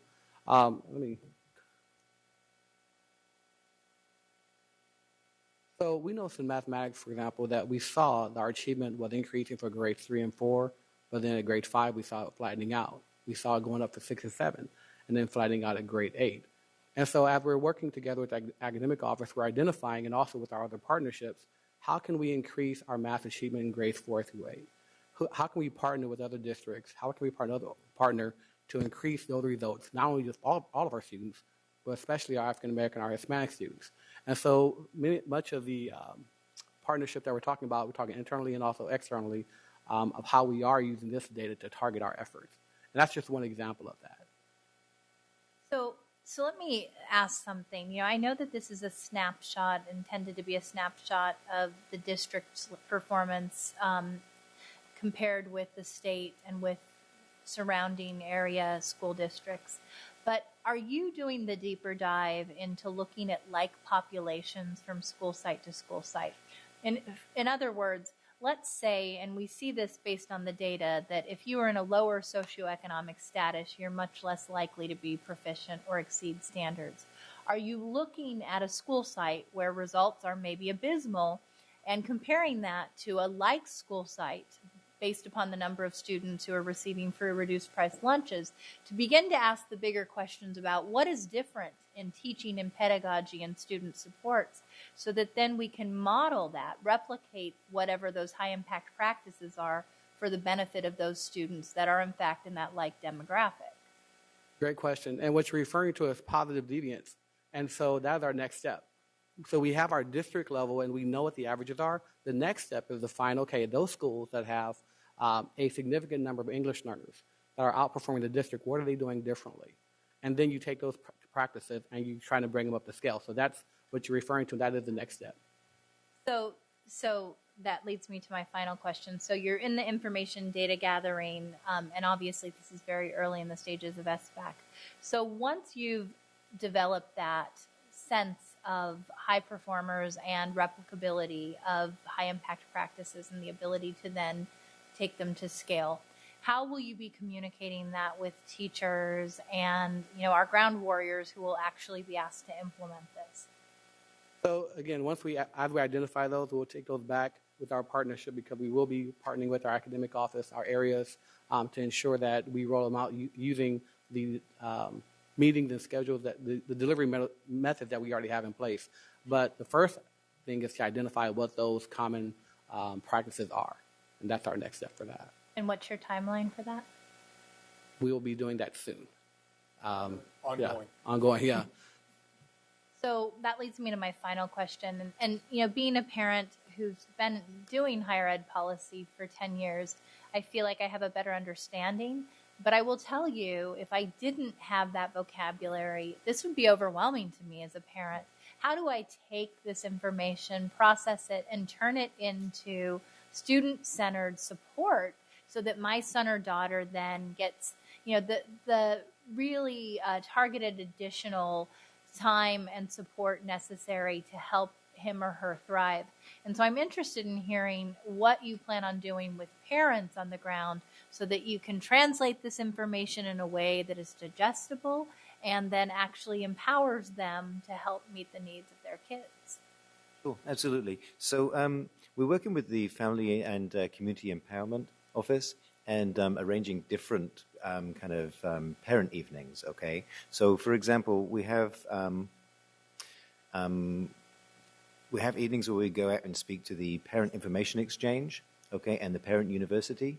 The Parent University kind of go around to different kind of school sites. The Parent Information Exchange, oftentimes they have sessions right here, in fact, okay? And we'll do things like we'll break down, okay, what is growth mindset, for example? Why is it an important thing? And how does that intersect with the Common Core? And the intersection points really are, okay, so if the rigors are now up here, okay, and we need to believe that our students can do it, and our students need to believe that they can do it as well. We don't want anybody saying, you know what, I was never a math person, I couldn't do math, you're not a math person either, okay? Because then you have something fixed within your mind, oh, I'll never be able to do math, for example, okay? So we're having those kind of evenings where we're talking to parents, explaining these types of things. We have some parent guides as well for the Common Core and ELA and math, which break things down like, okay, well, what do the standards mean for your child at this grade level? Okay, give an example of what it used to be like under this kind of CSTs, and now what it's like under the Common Core, that type of thing. And I do have actually one more question. I'm sorry, but I am concerned, and I'm interested in hearing your response, that SBAC is now measuring ELA based upon third grade achievement and beyond. And when we know so many of the indicators for the ability to be successful in life are based upon literacy by third grade, directly correlated to continuing on, graduating from high school, going on to post-secondary education, less likely to be incarcerated, less likely to depend on social services. My question for you is, how do we fill that gap in data before the third grade SBAC? That's a great question, and I really like that question, by the way. So when you take the SBAC, right, that's just one test at the end of the year. And just being perfectly honest, you can't use that so much for learning, okay? So if you take the kind of difference of assessment for learning rather than assessment of learning, when you assess of learning, then basically the learning stops and you're just taking a snapshot. If you're doing assessment for learning, then it'll be, okay, as a teacher, I'm teaching my class something. I need to get some feedback in the moment, in the time, at the end of the lesson, at the end of the unit, about where my students are. And then from that feedback, I know what I'll need to do next. So what I'm talking about is basically curriculum-embedded formative assessments. Best practices say that if teachers work together on planning what they want students to learn, how to assess what they want their students to learn, and then what to do if their students aren't learning that, then student results come way up. But it's those embedded formative assessments. So in other words, embedded formative assessments throughout the year, kindergarten through third grade versus maybe high-stake tests. Correct. Okay. Thank you. That's very helpful. Member Wu, do you have your light on? Okay. For your indulgence, President Pritchett. So, for at least myself, I was educated in a different era. And someday I may have grandchildren, but I've never taken the examinations that are given today. So I have no genuine experiences of testing that is being offered today. So when I see this information, it kind of gives me something relative, but I have no genuine experiences. Is there an opportunity? I would challenge my colleagues to do the same thing, is to take the 8th grade assessment just to see where we fare. And if I fail, maybe I'll step down. And if I exceed the standards, I'm going to be bragging like crazy. So you are absolutely correct that the test is much more rigorous. I think that's what you're getting at, than tests back even when I was matriculating to school. There are opportunities to look at the parent guides, and we can share those. They're also on our website where they have sample test questions in grades 3 through 8 and 11 in both ELA and mathematics, and they kind of show the level of rigor required, the depth of knowledge, and so they're the way to kind of get an example. So you can experience that joy. If they're computer-based, Elliot's going to have to sit next to me. But if it's in a piece of paper and a book, I probably can handle that. Well, we all know that you're asking Elliot for help. No, just right. to use the machine. You're like how to turn on my iPad and Member Cochran? get my email. Member Cochran. So I have actually given the ELA assessment, and I'd be happy to talk with you about it over coffee if you'd like. Have you taken it? Well, I've watched people take it. She's the teacher that will assess you. All right. Well, thank you so much for this. I agree with that, as my board colleagues on this. So I just want to tell you how much we appreciate this. This is very complex, and we know that you're looking out for our students. It's still a lot of work to do, I'm sure. Thank you. Thank you. All right. It is 10 minutes till 10, and we still got about 20 minutes left on the agenda. So can I get a motion to extend the meeting to... So moved to 10:30. Thank you. Can I get a second? Can I get a second? Thank you. All in favor say aye. Oppose? Abstentions? Okay, you're extended. Item 12.3, data dashboard. Dr. Rogers, you're not finished. Yeah. So as they get And ready to come up and present, first of all, we just finished going through the SBAC or the CASP results, which we know is a one snapshot in time. It is a summative test. And so now we get an opportunity to look at the data dashboard, which will be more of a formative assessments that we'll be able to refer to on a regular basis rather than just one time. And I know that board member Jesse Ryan was talking about specifics. What is it that you can do exactly to address the deficits that students are displaying? And then the data dashboard is going to be one of those tools that's going to do it for us. I also want to give just a quick little history on it. When I came into the district, we didn't have the ability to be able to pull data like we will be doing going forward. So I do want to, up front, acknowledge the work that Al and his department and Elliot and his department and the academic house did in terms of pulling this together in such a short time frame. They had to build the infrastructure for it, the systems, and now we're getting ready to launch. The other thing that I do also want to say is putting this data out there for public consumption is a bit risky because we're gonna basically put it out there in a very transparent fashion, and I'm hoping that it's a service to our community and our parents and our staff to be able to access different types of data, multiple pieces of data, to really give us a good view of how students are doing on multiple levels, not just on performance. You'll see that there are different pieces to look at.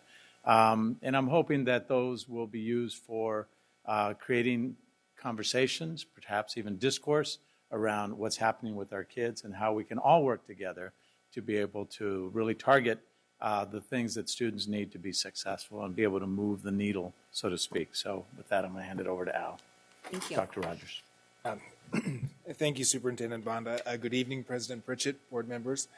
Well, I'm Al Rogers, Chief Strategy Officer, and I have quite a team here with me, beginning with Mr. Elliot Lopez, our Chief Information Officer, and we also have Rhonda Rohde, who is our Manager of Technology Services, and then also to my right, I have Ms. Sarah Petrowski, our Student Outcomes Coordinator with the Strategy and Innovation Office. We are here this evening to present the district's new data dashboard. And in this presentation, we will share the information on the purpose, structure, timeline, and show you a few of the visualizations that have been created for phase one of this pretty exciting new tool. Let's see. Do I have? Yeah, I guess I do. For example, this data can serve as the basis for our SIPSA goal development. So as our school communities are figuring out ways to target their LCAP resources at their school sites, they'll be working with their school site councils and evaluating the impact of their efforts and initiatives. The visualizations you'll see also that comprise the data dashboard include high-level summative data points, such as state assessments results and graduation rates.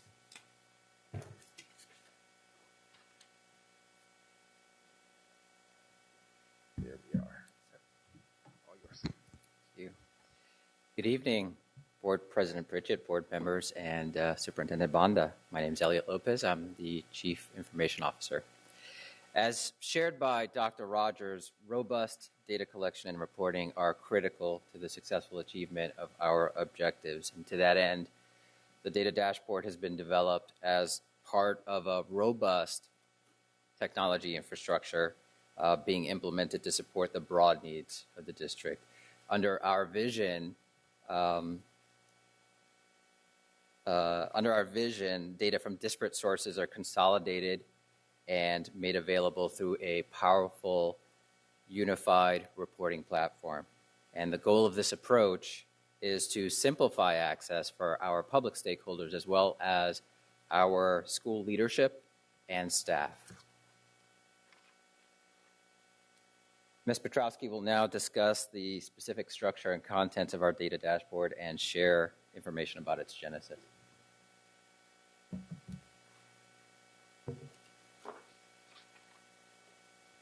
Good evening, Board President Pritchett, board members, and Superintendent Bonda. I'm Sarah Petrowski, Student Outcomes Coordinator in the Strategy and Innovation Office. The data dashboard is accessible via the web and is easy to use and interactive.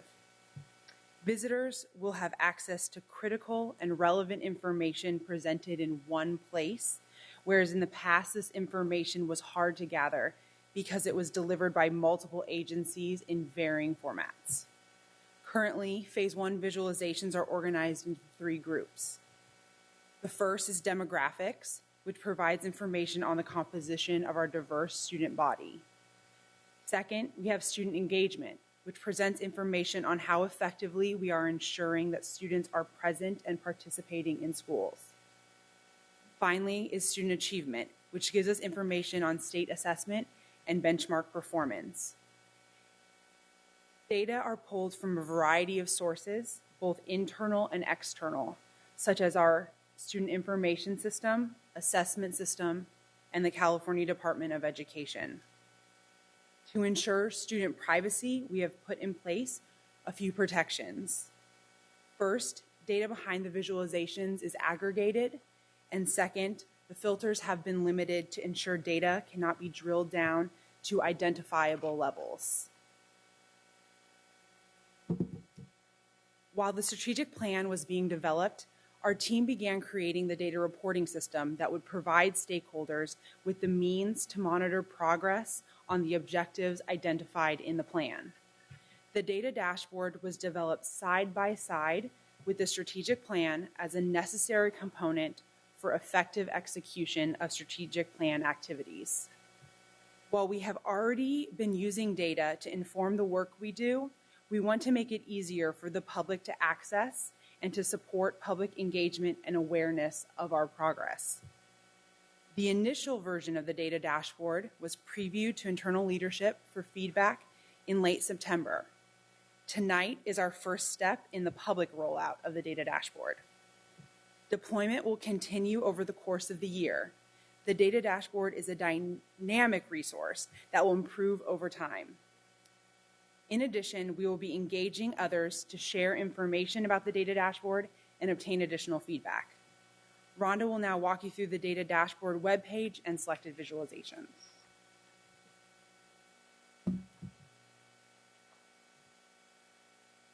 Good evening, Board President Pritchard, board members, and Superintendent Bonda. I'm Rhonda Rohde, Manager in Technology Services. The data dashboard will be accessible to all stakeholders via the prominent link on SCUSD website. As Sarah explained, the data dashboard is organized into 3 groups of visualizations: demographics, student engagement, and student achievement. Each group has a picture representing one of the visualizations within the section with a list below that describes the contents of each group. Users can click on the pictures to access all visualizations within the group.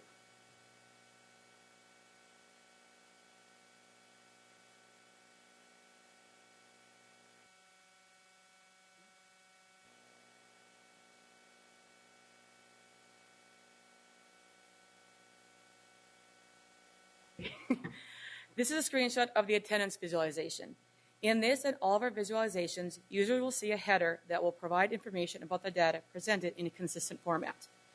We have worked with the communications team to ensure visualization titles and descriptions are clear and easy to understand. Next to the header, you will see 4 buttons that allow for navigation and provide additional information to users. This includes access to a quick start guide available in each of the district's threshold languages, a link to a dedicated email address for support with using the dashboards, and access to the California Department of Education glossary of terms used across the dashboard. When the visualization addresses a specific LCAP metric, that is highlighted as well in the box below the navigation buttons. When using a specific visualization on the website, the data source is provided at the bottom of the page. Each visualization contains drop-down menus that will allow users to desegregate data in different ways. This particular visualization has drop-downs for school level or segment and school grade.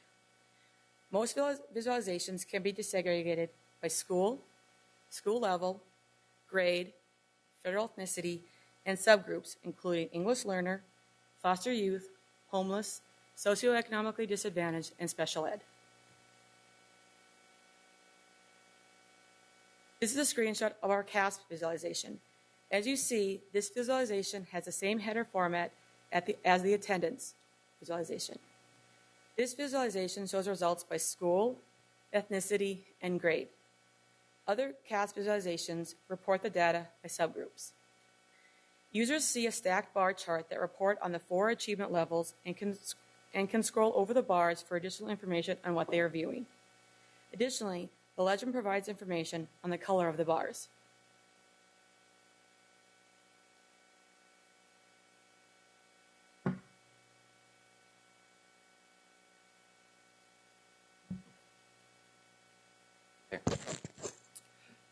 So tomorrow morning, the data dashboard webpage will be open to the public.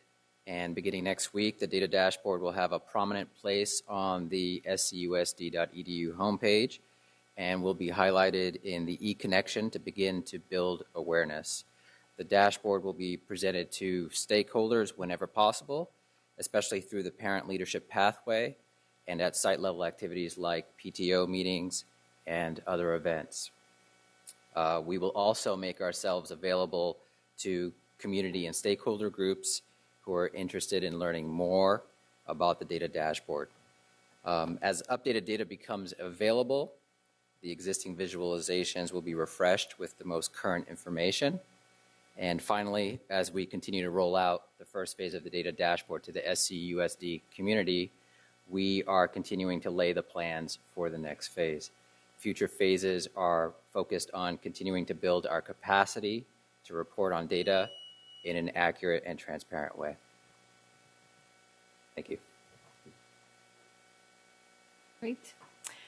Do we have any public comment? Do we have any public comment? No public comments. Thank you. All right. Vice President Hansen. A couple questions. Does the current iteration have school site specific information? It does. So if I wanted to look at the attendance, for instance, and graduation rates of a particular school, I'd be able to do that. Yes, indeed. And then, do we own the program, or is it a one we bought from a vendor and we're tied to a vendor? Or do we own the program and we can do our own programming to it? So we can do our own programming. We use Tableau and a series of other resources to put it together, but it's in fact ours. Mm-hmm. Okay, that's good. And then I suppose, that's good because I think about the last presentation you did about thinking of ways that we can focus our efforts on increasing, student performance by being able to have the data for specific schools. We know what are the most impacted communities, and I'd anticipate that the schools that are serving those kids are going to be most impacted. It'll help us focus our efforts as a district, to make sure we're providing the most support. So I assume we can add new parameters when we dream up new things that we'd like to have added to the data dashboard that the community, teachers, other staff, or we'd like to add. We can do that. That's exactly what's behind the concept of the phased-in development. Exciting. Thank you very much. Thank you. Member Cochran. Can you send out principals a monthly snapshot of their schools with this data? We can. They can get them themselves as well. It's accessible for them and as well as our stakeholders in the community. I'm wondering if they would have to look up their specific information, but remember the school accountability report cards? Yes. Maybe like a monthly newsletter with a snapshot. Is that possible? We can. That's absolutely very possible. Well, thanks, and thank you for the work. I'm really excited to look at this and work through it, and I anticipate all the additions and tweakings that'll come will be fun. Thank you. Thank you. And I just want to add to that yes, we can do reports, but a part of the goal for us is part of the goal was to make it intuitive and make it really user-friendly. That was one of the objectives. But we also are in the process of training principals. Eventually, we want to train teachers. We really want this to be a tool that people don't shy away from, but interact with it, grab it, be able to pull different parts of it and create those conversations and focal points that we need to in terms of improving student outcomes. So I really want to applaud these guys for making it very usable and readily accessible to all. Great. I just wanted to say thank you. This has been a lot of work, I'm sure. And so I'm very excited about it. I'm just curious, aside from doing an e-connection and putting on our website, what else are we going to do? We should be excited about this and really showing this is something we should be proud of. So what else are we going to do besides do an e-connection? Because not all of our parents have access to email, right? So how else are we going to do? Are we going to send it home via backpack? Can we do each board member do a robocall that can be sent out? Well, I hadn't thought of the robocall. That's a great idea, actually. Mr. Ross is working with all of us as well to figure out ways to engage the entire community. So, and we'll be able to track use of the resource. So, if we find we need to change up our ways of reaching out to community members, then certainly we'll adapt our efforts. Yeah, I think that we really need to think about how we're going to get the word out, because we need to reach everyone to tell them that this is out there. They can go to their school sites, and a lot of our schools have parent resource centers. They can go in there and view the data. And so I'm really excited about this. Thank you for your hard work. Vice President Ryan, did you want to add something? Couple of quick comments. I want to thank the team as well for their efforts. I know that this has been a difficult undertaking, but certainly worthwhile. So, in the absence of robust longitudinal data system in California, I know that it makes your job that much more difficult at the district level to collect and make meaningful use of data. And so, I have a few questions just regarding how you account for data integrity. So, I am curious, having talked about this in the past at board meetings, on the issue of suspensions, expulsions, and how they were being reported or not reported by principals from school to school site. How do you see yourselves ensuring that the data that is being uploaded by the individual schools is in fact data that we can feel is reliable and helps inform? Thank you for the question. As a precursor to the development of the reporting tool, we spent a significant amount of time and effort on that specific issue on data integrity, knowing that that there would be some accuracy issues that we would need to address. But in addition to looking at the data for anomalies, that were accuracy issues, we also collectively began looking at our practices and have a process in place to consistently work with schools and staff at schools and in the various departments to ensure that we all enter data and abide by the same definitions and practices across the district. And that's an ongoing effort that will continue in perpetuity to ensure that the information that we're providing via the web to our public is as accurate and consistent as possible. So will there be some randomized spot checking of school sites to ensure that the same consistent practices are being undertaken? Actually, we have a calendar of evaluation and analysis of the data, looking at various categories of information where we then generate reports and then we mobilize staff to follow up with school sites to address the specific anomalies that we are identifying. So at this point, it's not randomized. It's actually methodical and consistent across the entire district. Great. And so then my final question is, using this in tandem with the strategic plan and our LCAP funding priorities, will you have the ability to do a bit of backward mapping? So you're looking at the data today. If you were to continue to project trends persist with the data that you have on hand, would you be able to say we would meet or we would fail to meet our LCAP and strategic plan priorities? Thank you for that question. The short answer is yes. We will actually be able, through phase 2, to produce for the board, for stakeholders, for all intents and purposes, report cards or snapshots on the progress we're making as a system and as school sites, summarizing the KPI results. So you will actually be able to track very specifically the progress we're making organized by the different goals. And are there plans for integrated data sharing with our regional colleges? So, in anticipation of this data leading us to graduation and then post-secondary attendance, will you be regularly in communication about alignment and trends with our community colleges, with Cal State, with UC Davis? Well, we are not as actively engaged with UC Davis now. That's not off the table, but we are very closely collaborating with the Los Rios and CSU as systems. So the answer is yes.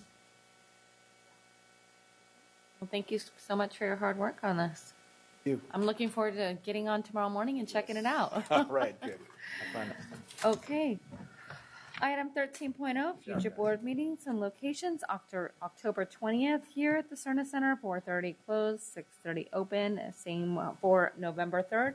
Typically, item 14.0, we would adjourn, but tonight we will be reconvening into closed session.